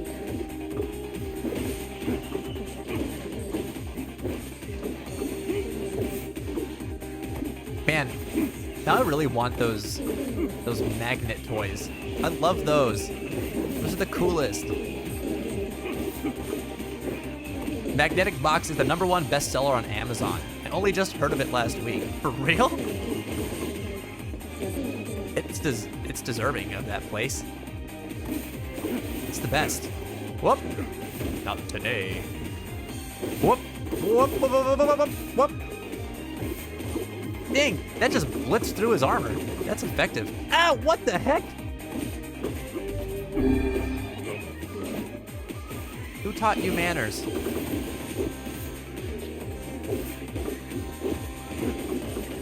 Since I beat the Outer Worlds, I started a new playthrough where I'm just gonna kill every NPC in the game. Now you're channeling your inner Jad. That's big Jad energy right there.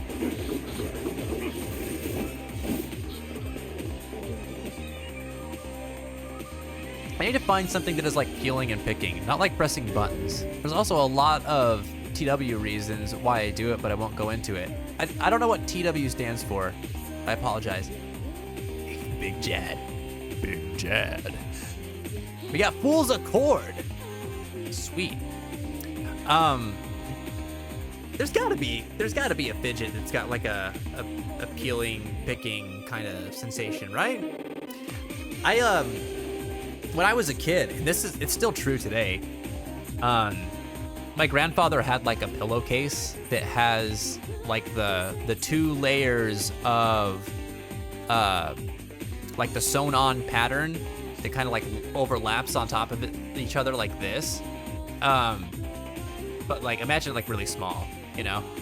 And I always liked those pillowcases because you could like pick at them.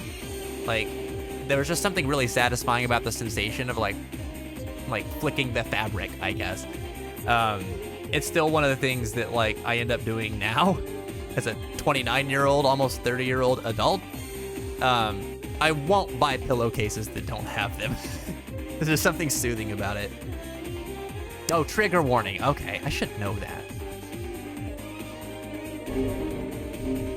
Picking stones. Those sound cool.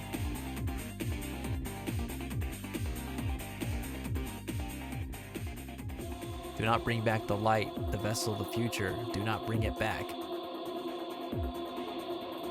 Don't bring back the future. That's an interesting phrase. Had a polished stone. Someone gifted to me that was for anxiety. Those are awesome. I really like that. They do have fidgets that mimic that kind of thing, where there's just like a depression in an object that you can like fit your thumb into. Those are really satisfying. The stone was great though that Jen's talking about because it was like onyx or something like that, so it was like really solid and super smooth. Or am I thinking of something different? I might be thinking of something different.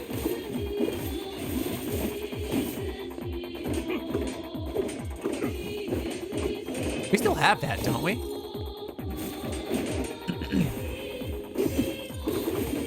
Oh, okay, cool. I was remembering it right. Yeah, you had it for when you went on stage.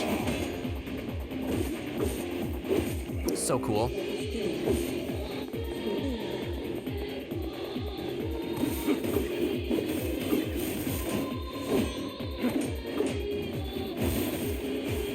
Oh.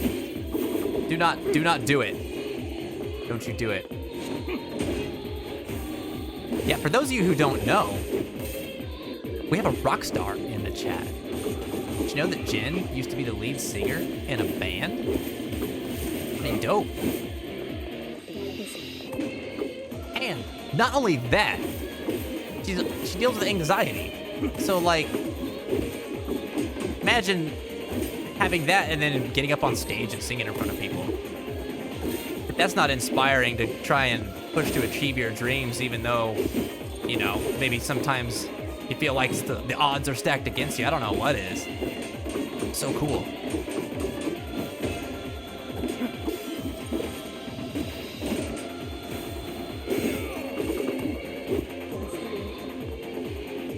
It's just me who is peeved by those Among Us and all that XXL fidgets. Like, what are those even for? I can't understand what the Among Us ones pertaining to kids. I don't know those fidgets, actually. But why XXL? I don't know. I don't know that one.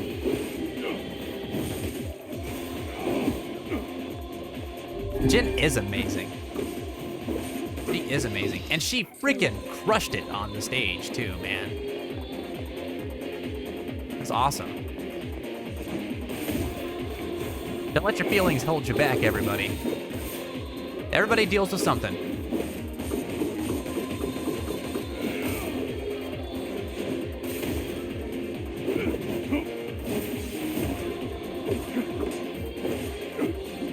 Whoa. Whoa. Forgot how rage-inducing Fortnite is. It is... I mean, it's a competitive game. Not much more to say about it than that. It's gonna ignite the fight in your soul. And maybe make you question your sanity. Just a little bit. Speaking of Fortnite and Fortnite-flavored drinks and or beverage... Well, that's the same thing. Drinks and beverage. I'm trying to make a food joke. This has nothing to do with Fortnite, except for the same genre of video game. Has anybody played Final Fantasy First Soldier? We have a friendo in the chat who has just been going nuts playing that game. It is pretty cool. As someone who has no interest in Battle Royale games at all, I can recommend that one. It's a pretty good time. That game makes me want to play Battle Royale.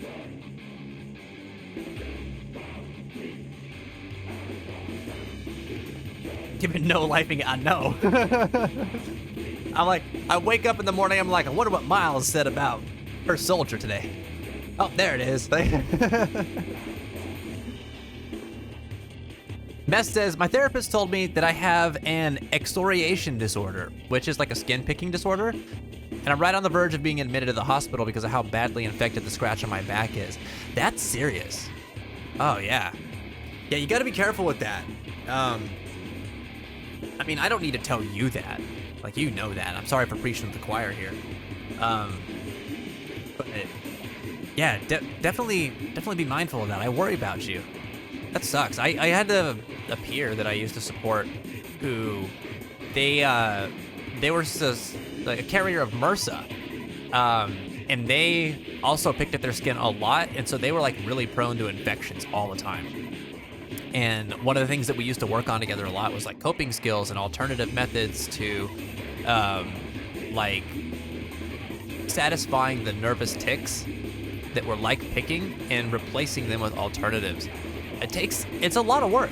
It sounds simple to to someone who doesn't like have that, who doesn't like feel the need to like create that sensation all the time.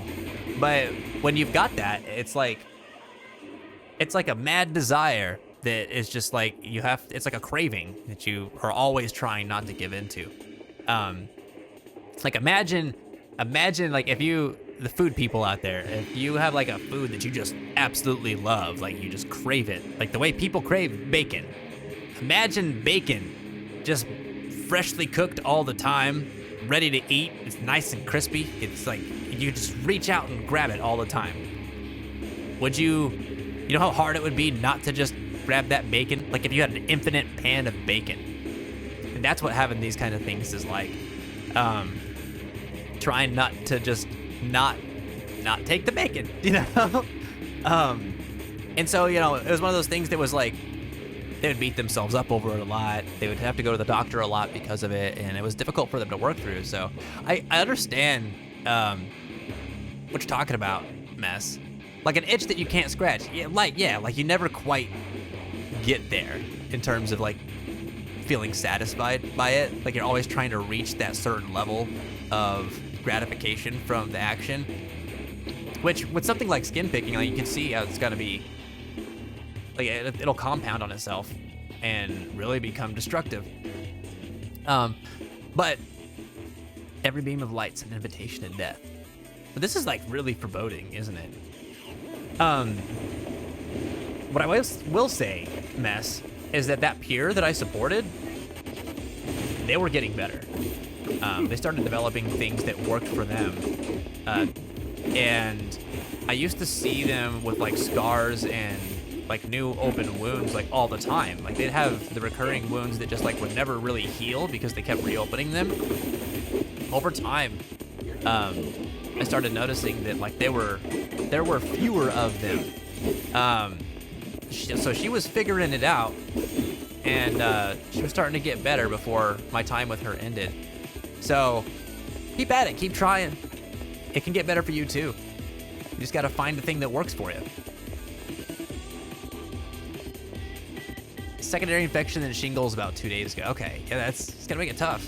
And I had a friend who had, well, he didn't have shingles. He had like really bad psoriasis, and so he complained about like feeling itchy like all the time. I imagine shingles is pretty next level compared to that, but having that feeling there all the time would just really suck. Oh, we go down.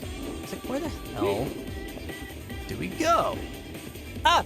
I looked at the chat for a second, got surprised. The thing's right in front of me.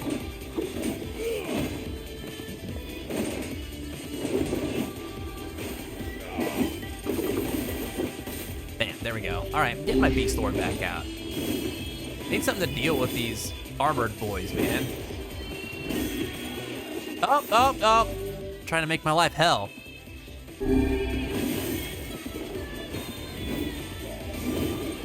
Oh, Lil, with your eczema. What is impetigo? Yeah. So you get it too, Lil. Like it can really, like the constant scratching and everything can really mess you up. What helps you, Lily? Like with combating the itchies.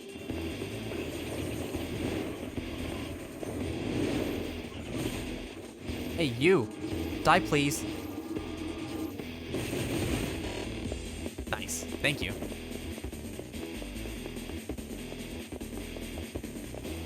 I'm sad. They should have put much more Papaneer dialogue into this. Who feels me? Who feels me on that? He's too quiet, man.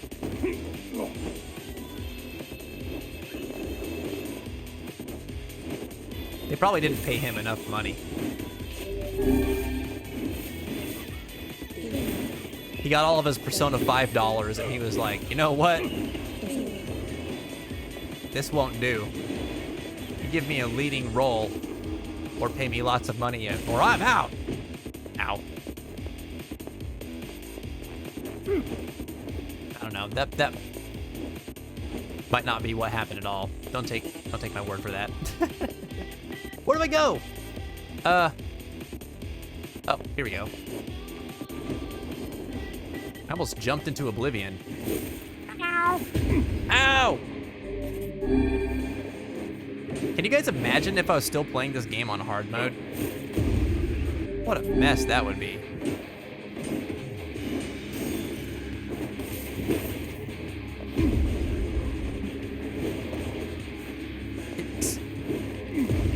Oh, my goodness. I'm sorry to hear that mess.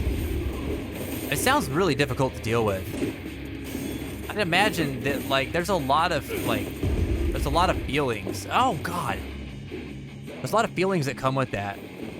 That are just, it's like frustrating. Like, dealing with shame related to it. I mean, no one likes to look at themselves and then be like, oh man, I've got all these marks on me and stuff, you know? Like I get that in my own way, where like I have a problem with like facial acne. Like if I will go and like brush my teeth or something and then just like get really absorbed into like if I have clogged pores or something like that. And one of the things that I struggle with is like trying to purge like acne and stuff like that. And so I'll get like I pick at my face, you know, which sucks because like it's something that anytime I do it, I'm like, this isn't gonna be good. It's not good for me. And then you look back like a day later, you're like, damn it, like, because you just see it in the mirror all the time, you know, it's just always there. And I know that like the thing about it is like it's all in my head, like when I feel the need to do that. And I noticed that I feel the need to do that more if I'm like, so I think I mentioned before that like I deal with bipolar disorder. So if I'm feeling like hypomanic or if I'm feeling depressed, the urge to do that tends to like skyrocket compared to whenever I'm like a little bit more centered. And so those are the times that I really have to be mindful and recognize like how I'm feeling and where that tendency is kind of coming from, and be like, all right, you know, gotta stop myself, gotta catch myself, gotta like go do anything else. But the same feelings that you're talking about there, you know, is like, oh God, like I don't want to keep like reopening the same things. I don't want to keep seeing myself like that. Like it makes me feel embarrassed, makes me feel ashamed. You know, and then I'm always like, why can't I just stop it like in the moment? And that sucks, man. That's a sucky place to be. Again, I know what I deal with is not the same as what you deal with, but I think it's my own version of it. And so I can kind of understand where you're coming from in that kind of regard. But you know, like I said, with stuff like that, like I'm a lot better about it nowadays than I ever used to be before. It's improved. It's gotten better. I've worked at it. So I've figured some things out that kind of started working for me. And I know you'll be able to figure out stuff that works for you too. All right, cool. We'll see you in a bit, Mass.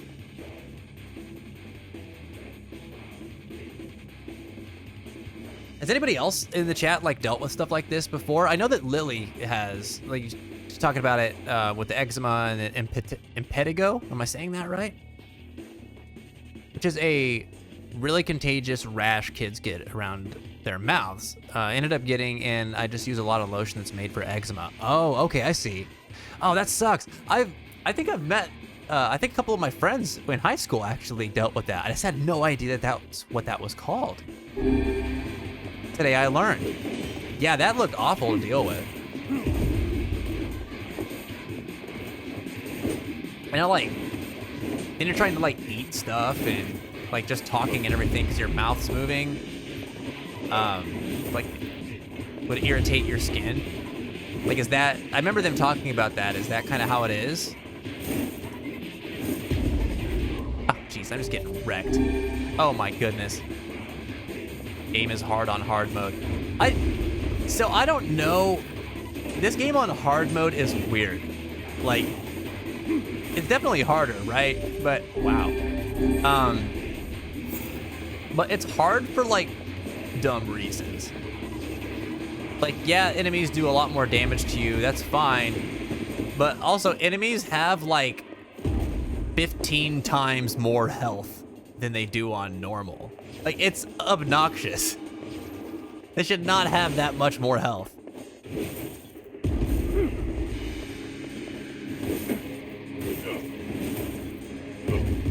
Ow, ow. Jeez, man. I'm getting smacked around. This is so bad. I would have a hard time, yeah.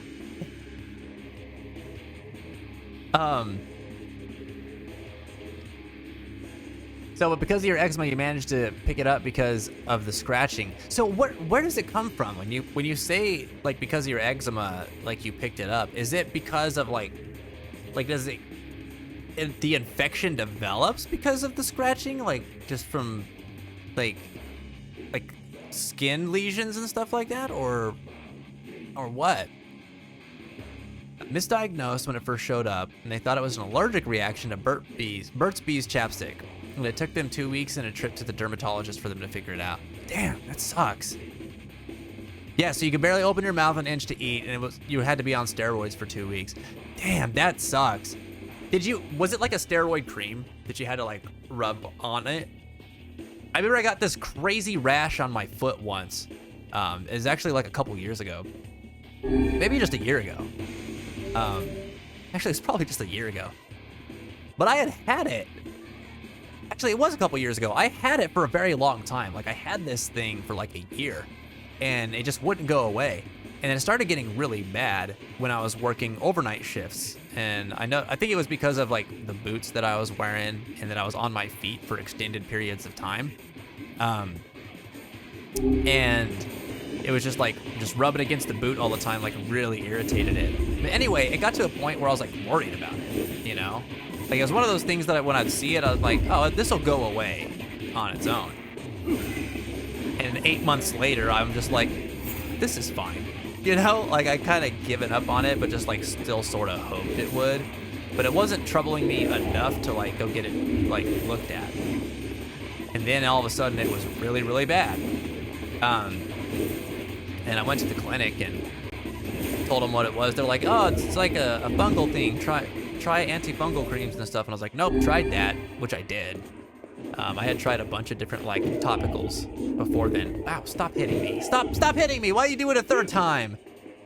I'm gonna run out of healing items from this stupid side thing.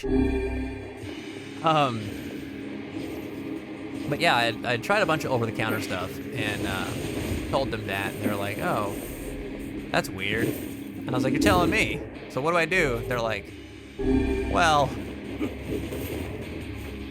I don't want to prescribe you like a steroid cream unless we have to. We could try that.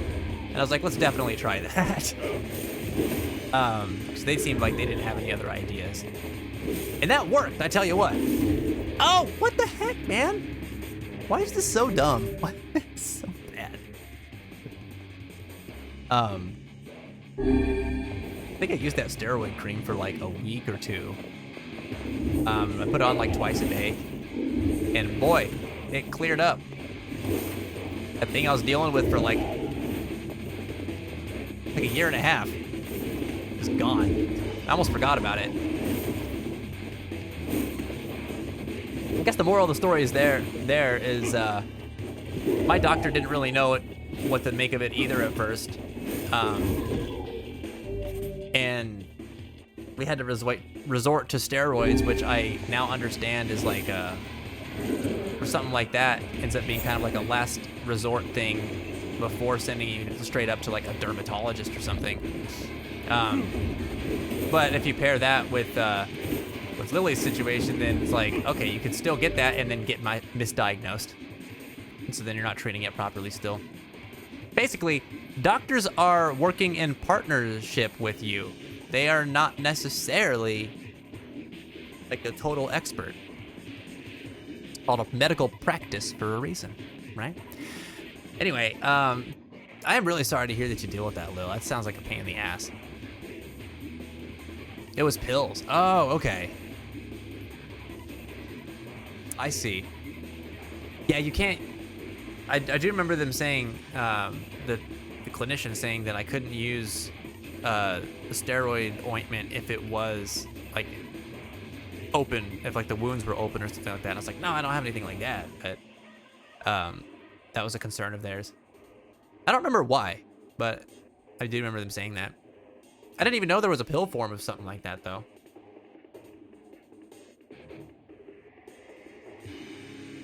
Well, I'm glad for it, especially in your situation. What's up? Dinner's done, but I can warm it up for you when you're ready. Awesome. Thanks for letting me know, Jen. Look at this shade is wild. Oh no! No! I didn't heal enough. What? Oh, that sucks. That's a long one. That challenge is a long one. I could have done it too. I know I could have done it. I just got Got careless there. He says as he literally ate every consumable item that he had to get through that challenge. I was not doing well at all. Let's be real. Wrong? I feel as if I've just awoken from a most unpleasant dream. If it wasn't for them meddling kids and their damn dog. I know what you mean. That happens to me whenever I read it. That's fun. Want some help? It's just battle. I just need to do better. I'll come back to it later. Be a little stronger. Have any mail? No mail. All right. Oh boy.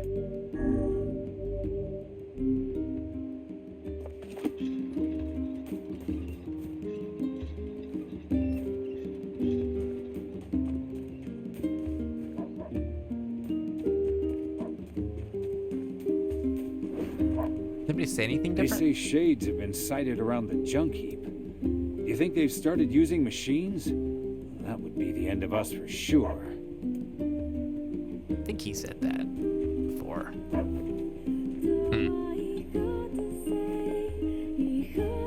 On the steroids for another 2 weeks after that? Because he got on the hand, foot, and mouth as well. Oh my gosh, that sucks. When it rains, it pours, doesn't it? Damn, Lily. You are a resilient son of a gun, I tell you what. Hey. You get through a lot of stuff. Oh, hi. Dogs over here breaking the tension. I kinda thought you'd never talk to us again. I understand you're doing this for the village, and that you don't have a choice. Pretty much, yeah. But look, why don't you go talk to Popola? I think she wanted to discuss the Shadow Lord with you. I'm headed there next.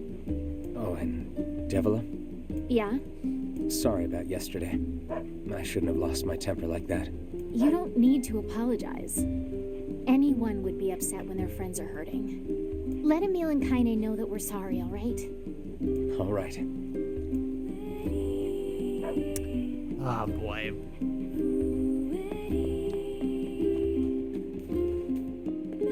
I'm having to like reacclimate to the story here a minute because we went so ham on the little journal there. It's like totally pulled me out of the moment. Emil and Kaine are still out there. That new scene that they put in was really cool. I decided a long time ago that Popola was too... She trusts me. Nope. False hope is... You're the same. But that was cool to see. I wonder if we'll get any more new scenes like that through Route B. Do you have to like take anything to like boost your immune system, Lily? How do you help offset that kind of stuff?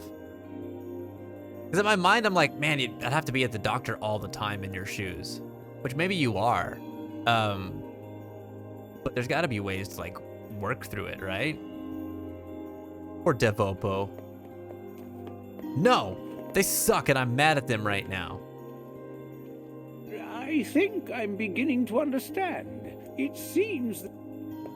I like that the only thing that talks about Drakengard stuff in this game is like this guy, the tree in the Forest of Myth, and then Nir's mom's journal, which seems to like speak about it at length. It's interesting. Are our shade trophies still here?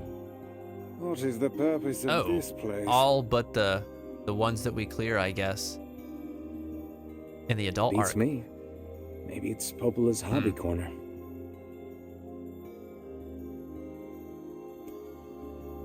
You don't take anything? Oh. Yeah, I feel like if like what you deal with is like a weak immune system, like you say, like, could you benefit from immune boosters? Like vitamins and stuff like that? Like, I'm sure I'm sure that someone clinical, like your doctor or something, could recommend some good stuff for that, no? What's that?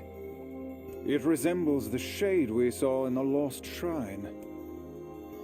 Yeah, okay, I know what all this is. We're just gonna bounce out of here.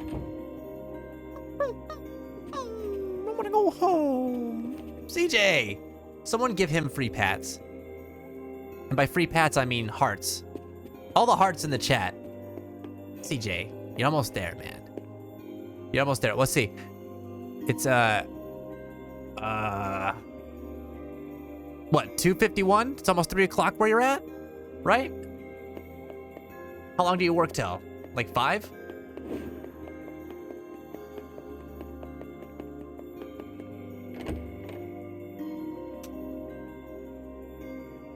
An hour and 30 more minutes. That's it. That's it, man. You're on the home stretch.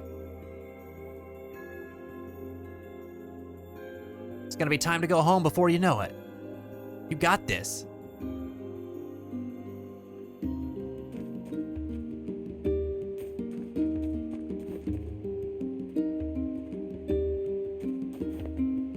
I was right. Cool.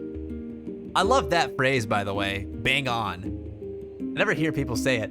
I know it's a cultural thing, but it always stands out to me. How long of a drive do you have? 250. Oh my gosh. Oh my gosh, Mashi. Mashi's living in the future. He's a future man. Tell us what happens tomorrow. Help us win the lottery, Mashi. 50 minutes on average. Whew. Those commutes, man. I feel you there. My workplace is like an hour and a half away. And Jen, she commutes to work into the city twice a week. And it's like 2 hours away almost. So we feel your pain, buddy. Like it sucks having to drive a long way. It's like there's a lot of times where it's fine, but if you're having like a long day, it's the worst. That sucks. Yeah. Yeah, and imagine there's a lot for you to focus on when you're on the road too, right, CJ? Look at all those hearts. Lily, you got the hearts for days. That's beautiful. The winning number is 684397. Nice. Oh, yeah. We're gonna get rich tonight, buddy. You hear that? Everybody write that number down. 684397. We're all gonna strike it big. I know it's a hard world. Do you have... Oh, nope, it's not you. My husband. I need to buy healing items. I worked it out. There it is. Take all my money I don't need. Give me all the health I need very much of. There we go. Like how I need to take something for the low iron problem I have, but I don't, and I know I should. Why don't you, Lily? Just curious. Shop here more often, yeah? I'm damn near broke. I gave you so much money just now, man. Invest in college. Or don't, because you'll be in debt forever. That sucks. What's our next thing? Oh, I went to the library that just left without talking to Popola. Whoops. Go back up there. I got real distracted. Takes a lot to keep the cerebral palsy at bay while driving. Yeah, man, I get it. I mean, I don't get it personally, but from what you've talked to me about, I can imagine it, I think, fairly well. That'd be really exhausting. Which, I guess, you know, to my point earlier about, like, if you're already having a long day, like, that already puts a lot of strain on you and how you have to deal with that. So I feel for you, man. Popola? Oh, hello. Goodbye. Look, want to apologize for Stop. You didn't do anything wrong. Yeah, but neither did you. You're just trying to protect the villagers. And I jumped down your throat for it. The bad guys. Don't sympathize with them, Nier. It's very kind of you to say so. Regardless, please don't let it trouble you. Ahem. I believe there was something you wished to discuss with us. Oh, right. Yeah, you know about the lost shrine, right? The temple where I was first discovered. That's it. Well, it seems that the Shadow Lord's lair is connected to it somehow. Oh ho. It was right under our pages the whole time. But the bridge that leads there is unusable. So take a boat. A boat? Yes. The canal's finally been A boat. repaired. Jump down her throat like Mario jumps down a warp pipe. She deserved it. Warp pipe to Shadow Lord's castle. I wish. It took a lot longer than expected, what with the shades and all. I also asked them to provide a boat at the path to the Lost Shrine's back entrance. The ferryman will let you use it free of charge. That should make it easier for you to move from town to town. Thanks, Popola. I feel like you've done so much for me. I'm really grateful. All right, I'll see you around. Everything except let my friends hang out. And for the love of everything, be careful. So, of course, at the end of Route A, they are revealed to be like the manipulators. They're the ones giving us like all these quests to lead us to do things that will bring us back to Shadow Lord's castle because they want us to basically give up our souls so that the original Nier can have his body back. Which, like, I mean, that's a whole thing. Because we learned the Shades are the actual humans. Like, that's the original, like, the humanity became Shades. Because they're trying to, like, survive this white chlorination syndrome thing. So, these replicants, what we are like not the true, quote-unquote, humans. It's like, is it even right that to be mad at Devila and Popola? You know? They're androids. So they were just like programmed to do this stuff, like protect humanity. To the shopping district should lead to the boat But it's, again, like, I know this, and I'm still frustrated at them in this moment. Because I love our boy. He's a good boy, and his friends are good people. It's not right Excellent. what they're going The canal is finished. Hopefully this puts our days of running all over behind us. The faster we can move, the faster we can save Yona. Let's use it as often as we need. All right, so we gotta float our boat on over to the Lost Shrine.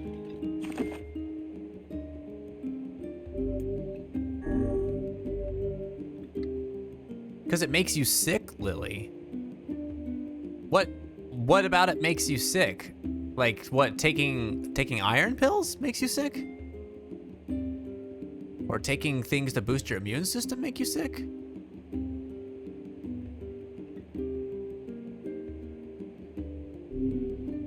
Yeah, I mean, struggling with the fatigue and the bruising easily. I mean, what's worse? Like taking the supplements or dealing with that? That's a real question. I'm not, like, insinuating anything, just asking. Bunny's been replaying the BioShock games? Wait, you'd love to live in Rapture and Columbia if they weren't as messed up as they are? What about those places is appealing to you? I mean, I guess Rapture's cool, right? Because it's like Atlantis. You know, the city underwater. That is actually pretty cool. I agree with that. I don't know anything about Columbia, though, because I haven't played BioShock Infinite, so I don't know what the deal with that world setting is. Oh, it's you, eh? Well, we're all counting on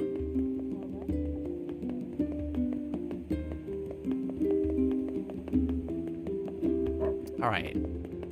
Let's see. Red Beck, man! You live? Oh, I'm so happy. Hey, look who it is. Remember me? Boy, do I. Oh, but you're gonna die. Oh. No. That red bag. My pages. You're the slovenly half of that couple who refused to stop arguing. Hey, it's been a while.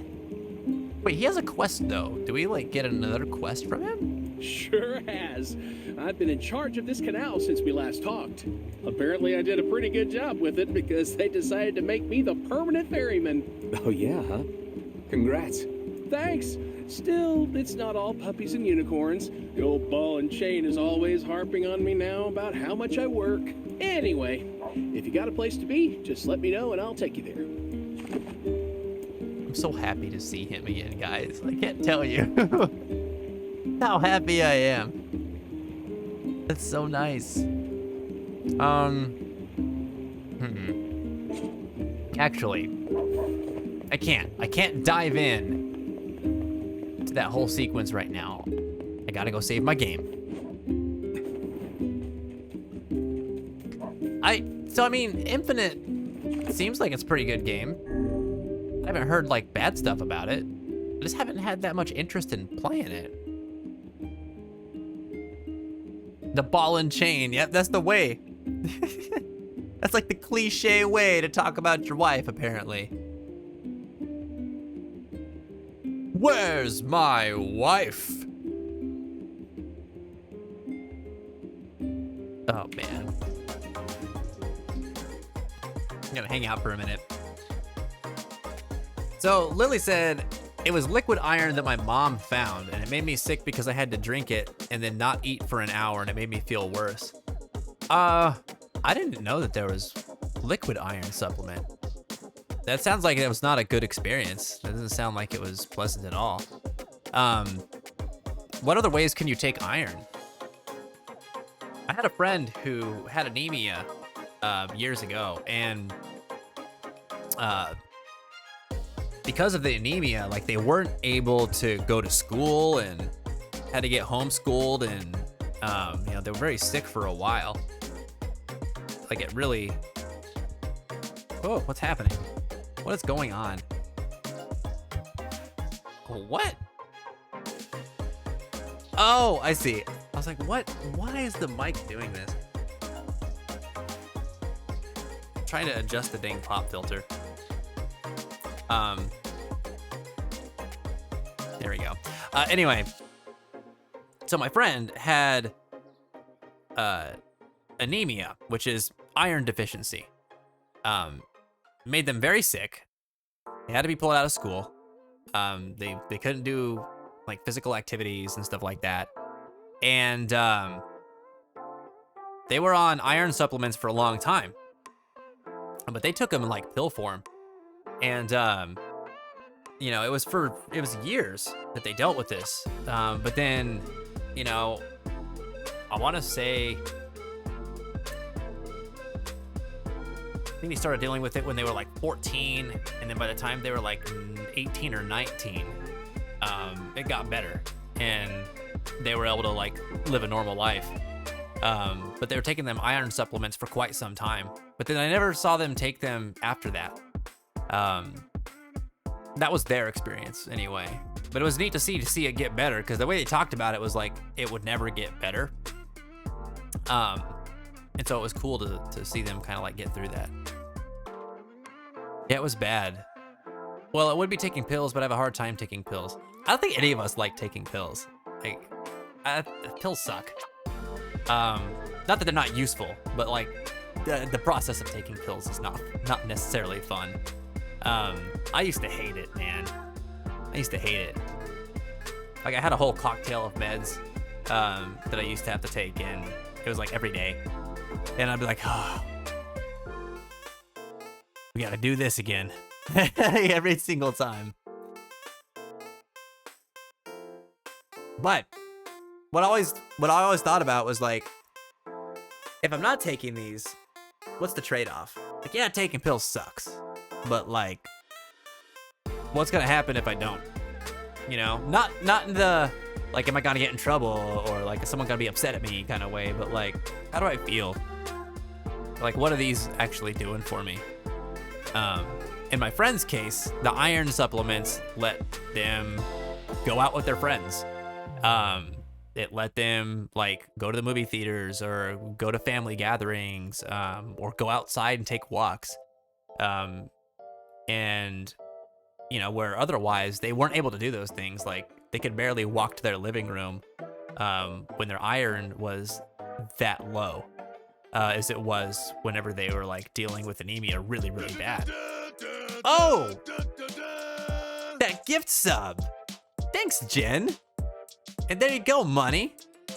Got that sub love. Enjoy your emotes. Hell yeah.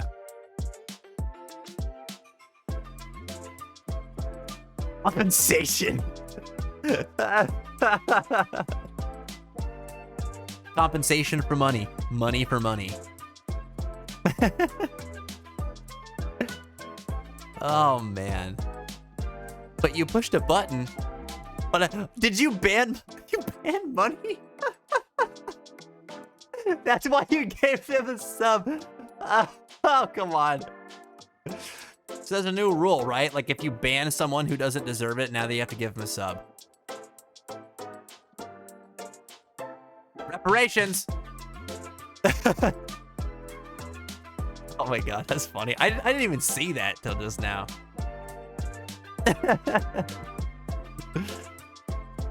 Money, why are you being bad? Why are you doing bad things? Or Jen has to ban you. Or time you out for 600 seconds. 600 big ones.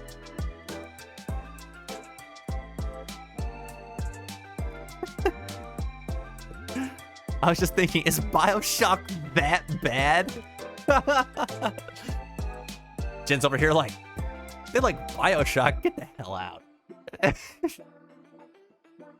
Bonk.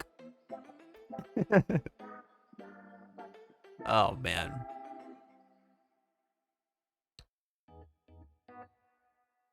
So, Lily, you said your mom had to crush up the steroid pills and put them in honey so you could take them. Dang, that's tough. That's tough. And there are some pills like you can't really crush up and take because their efficacy is not the same, right? I don't think it's like that with supplements though. Like I think supplements you can crush up and put in things, right? The pills I'm talking about, I think, are like the time release capsules and stuff like that, where it like slowly releases into your system. Like I think you have to take those ones whole. But I think for supplements, I don't know if that's the case.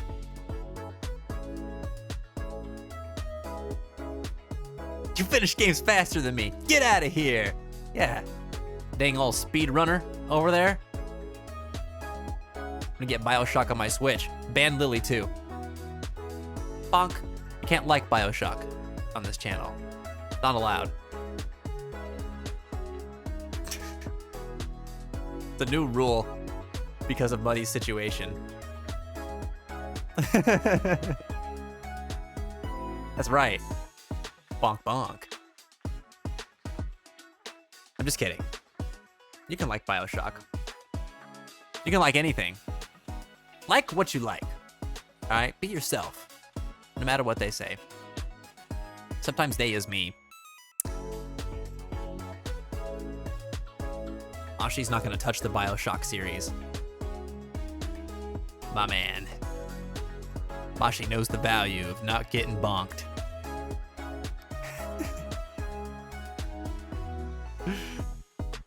Because we'd bonk you hard, buddy.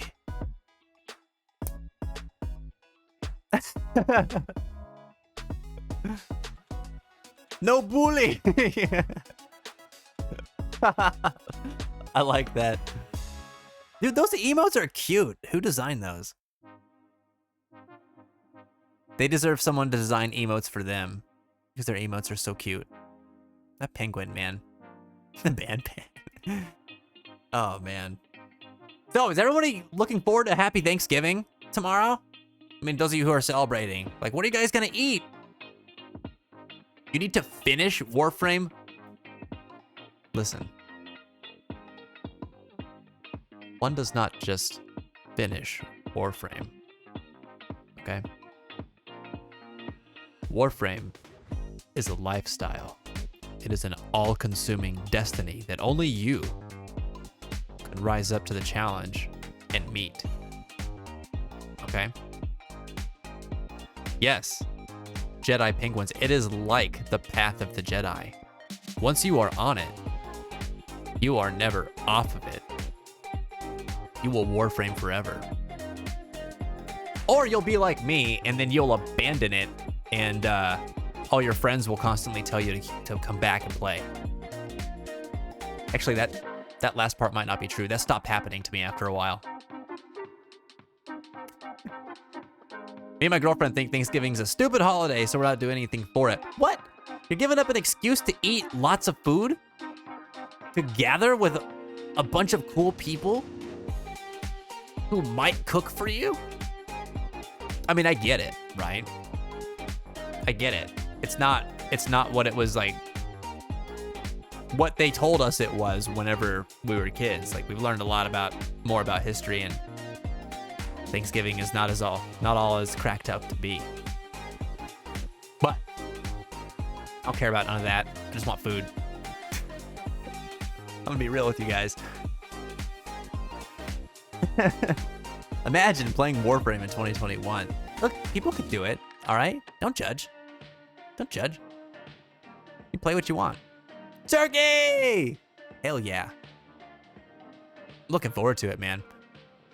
I'm more of a ham guy myself, but I do love a good Thanksgiving turkey. Slather that sucker in gravy. Give me all the tryptophan. I'm gonna sleep. Yeah, buddy. You don't even have that holiday. You don't even thank give. Machi don't even thank give in germ.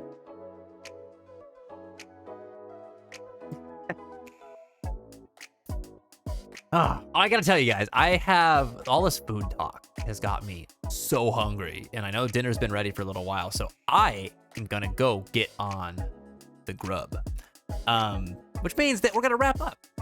So I want to say thanks to all who came in today, who hung out. Thank you guys for the hosts. Thank you to those who retweeted the stream and shared it with your friends, your family, or whoever you shared it with on social media.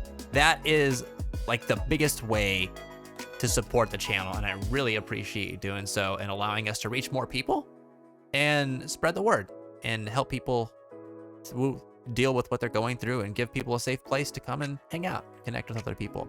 You guys are awesome. I want to wish you all that are celebrating a happy Thanksgiving, and much in the same spirit of Vin from earlier, if you don't celebrate Thanksgiving, have a wonderful Thursday and Friday. I will see you all again on Saturday. I am actually not going to be raiding today. I guess I'm more spent than I realized. I'm just going to hop off, so don't worry about that today. But yeah, I'll see you all on Saturday. Have a great few days, and I'll see you guys in Discord before then, I'm sure. Oh, if you haven't joined the Discord, join the Discord. Come on in. We want to get to know you. Anyway, keep your heads up and your hearts strong, my friends. Thank you so much for being here. I'll see you on Saturday. Y'all take care.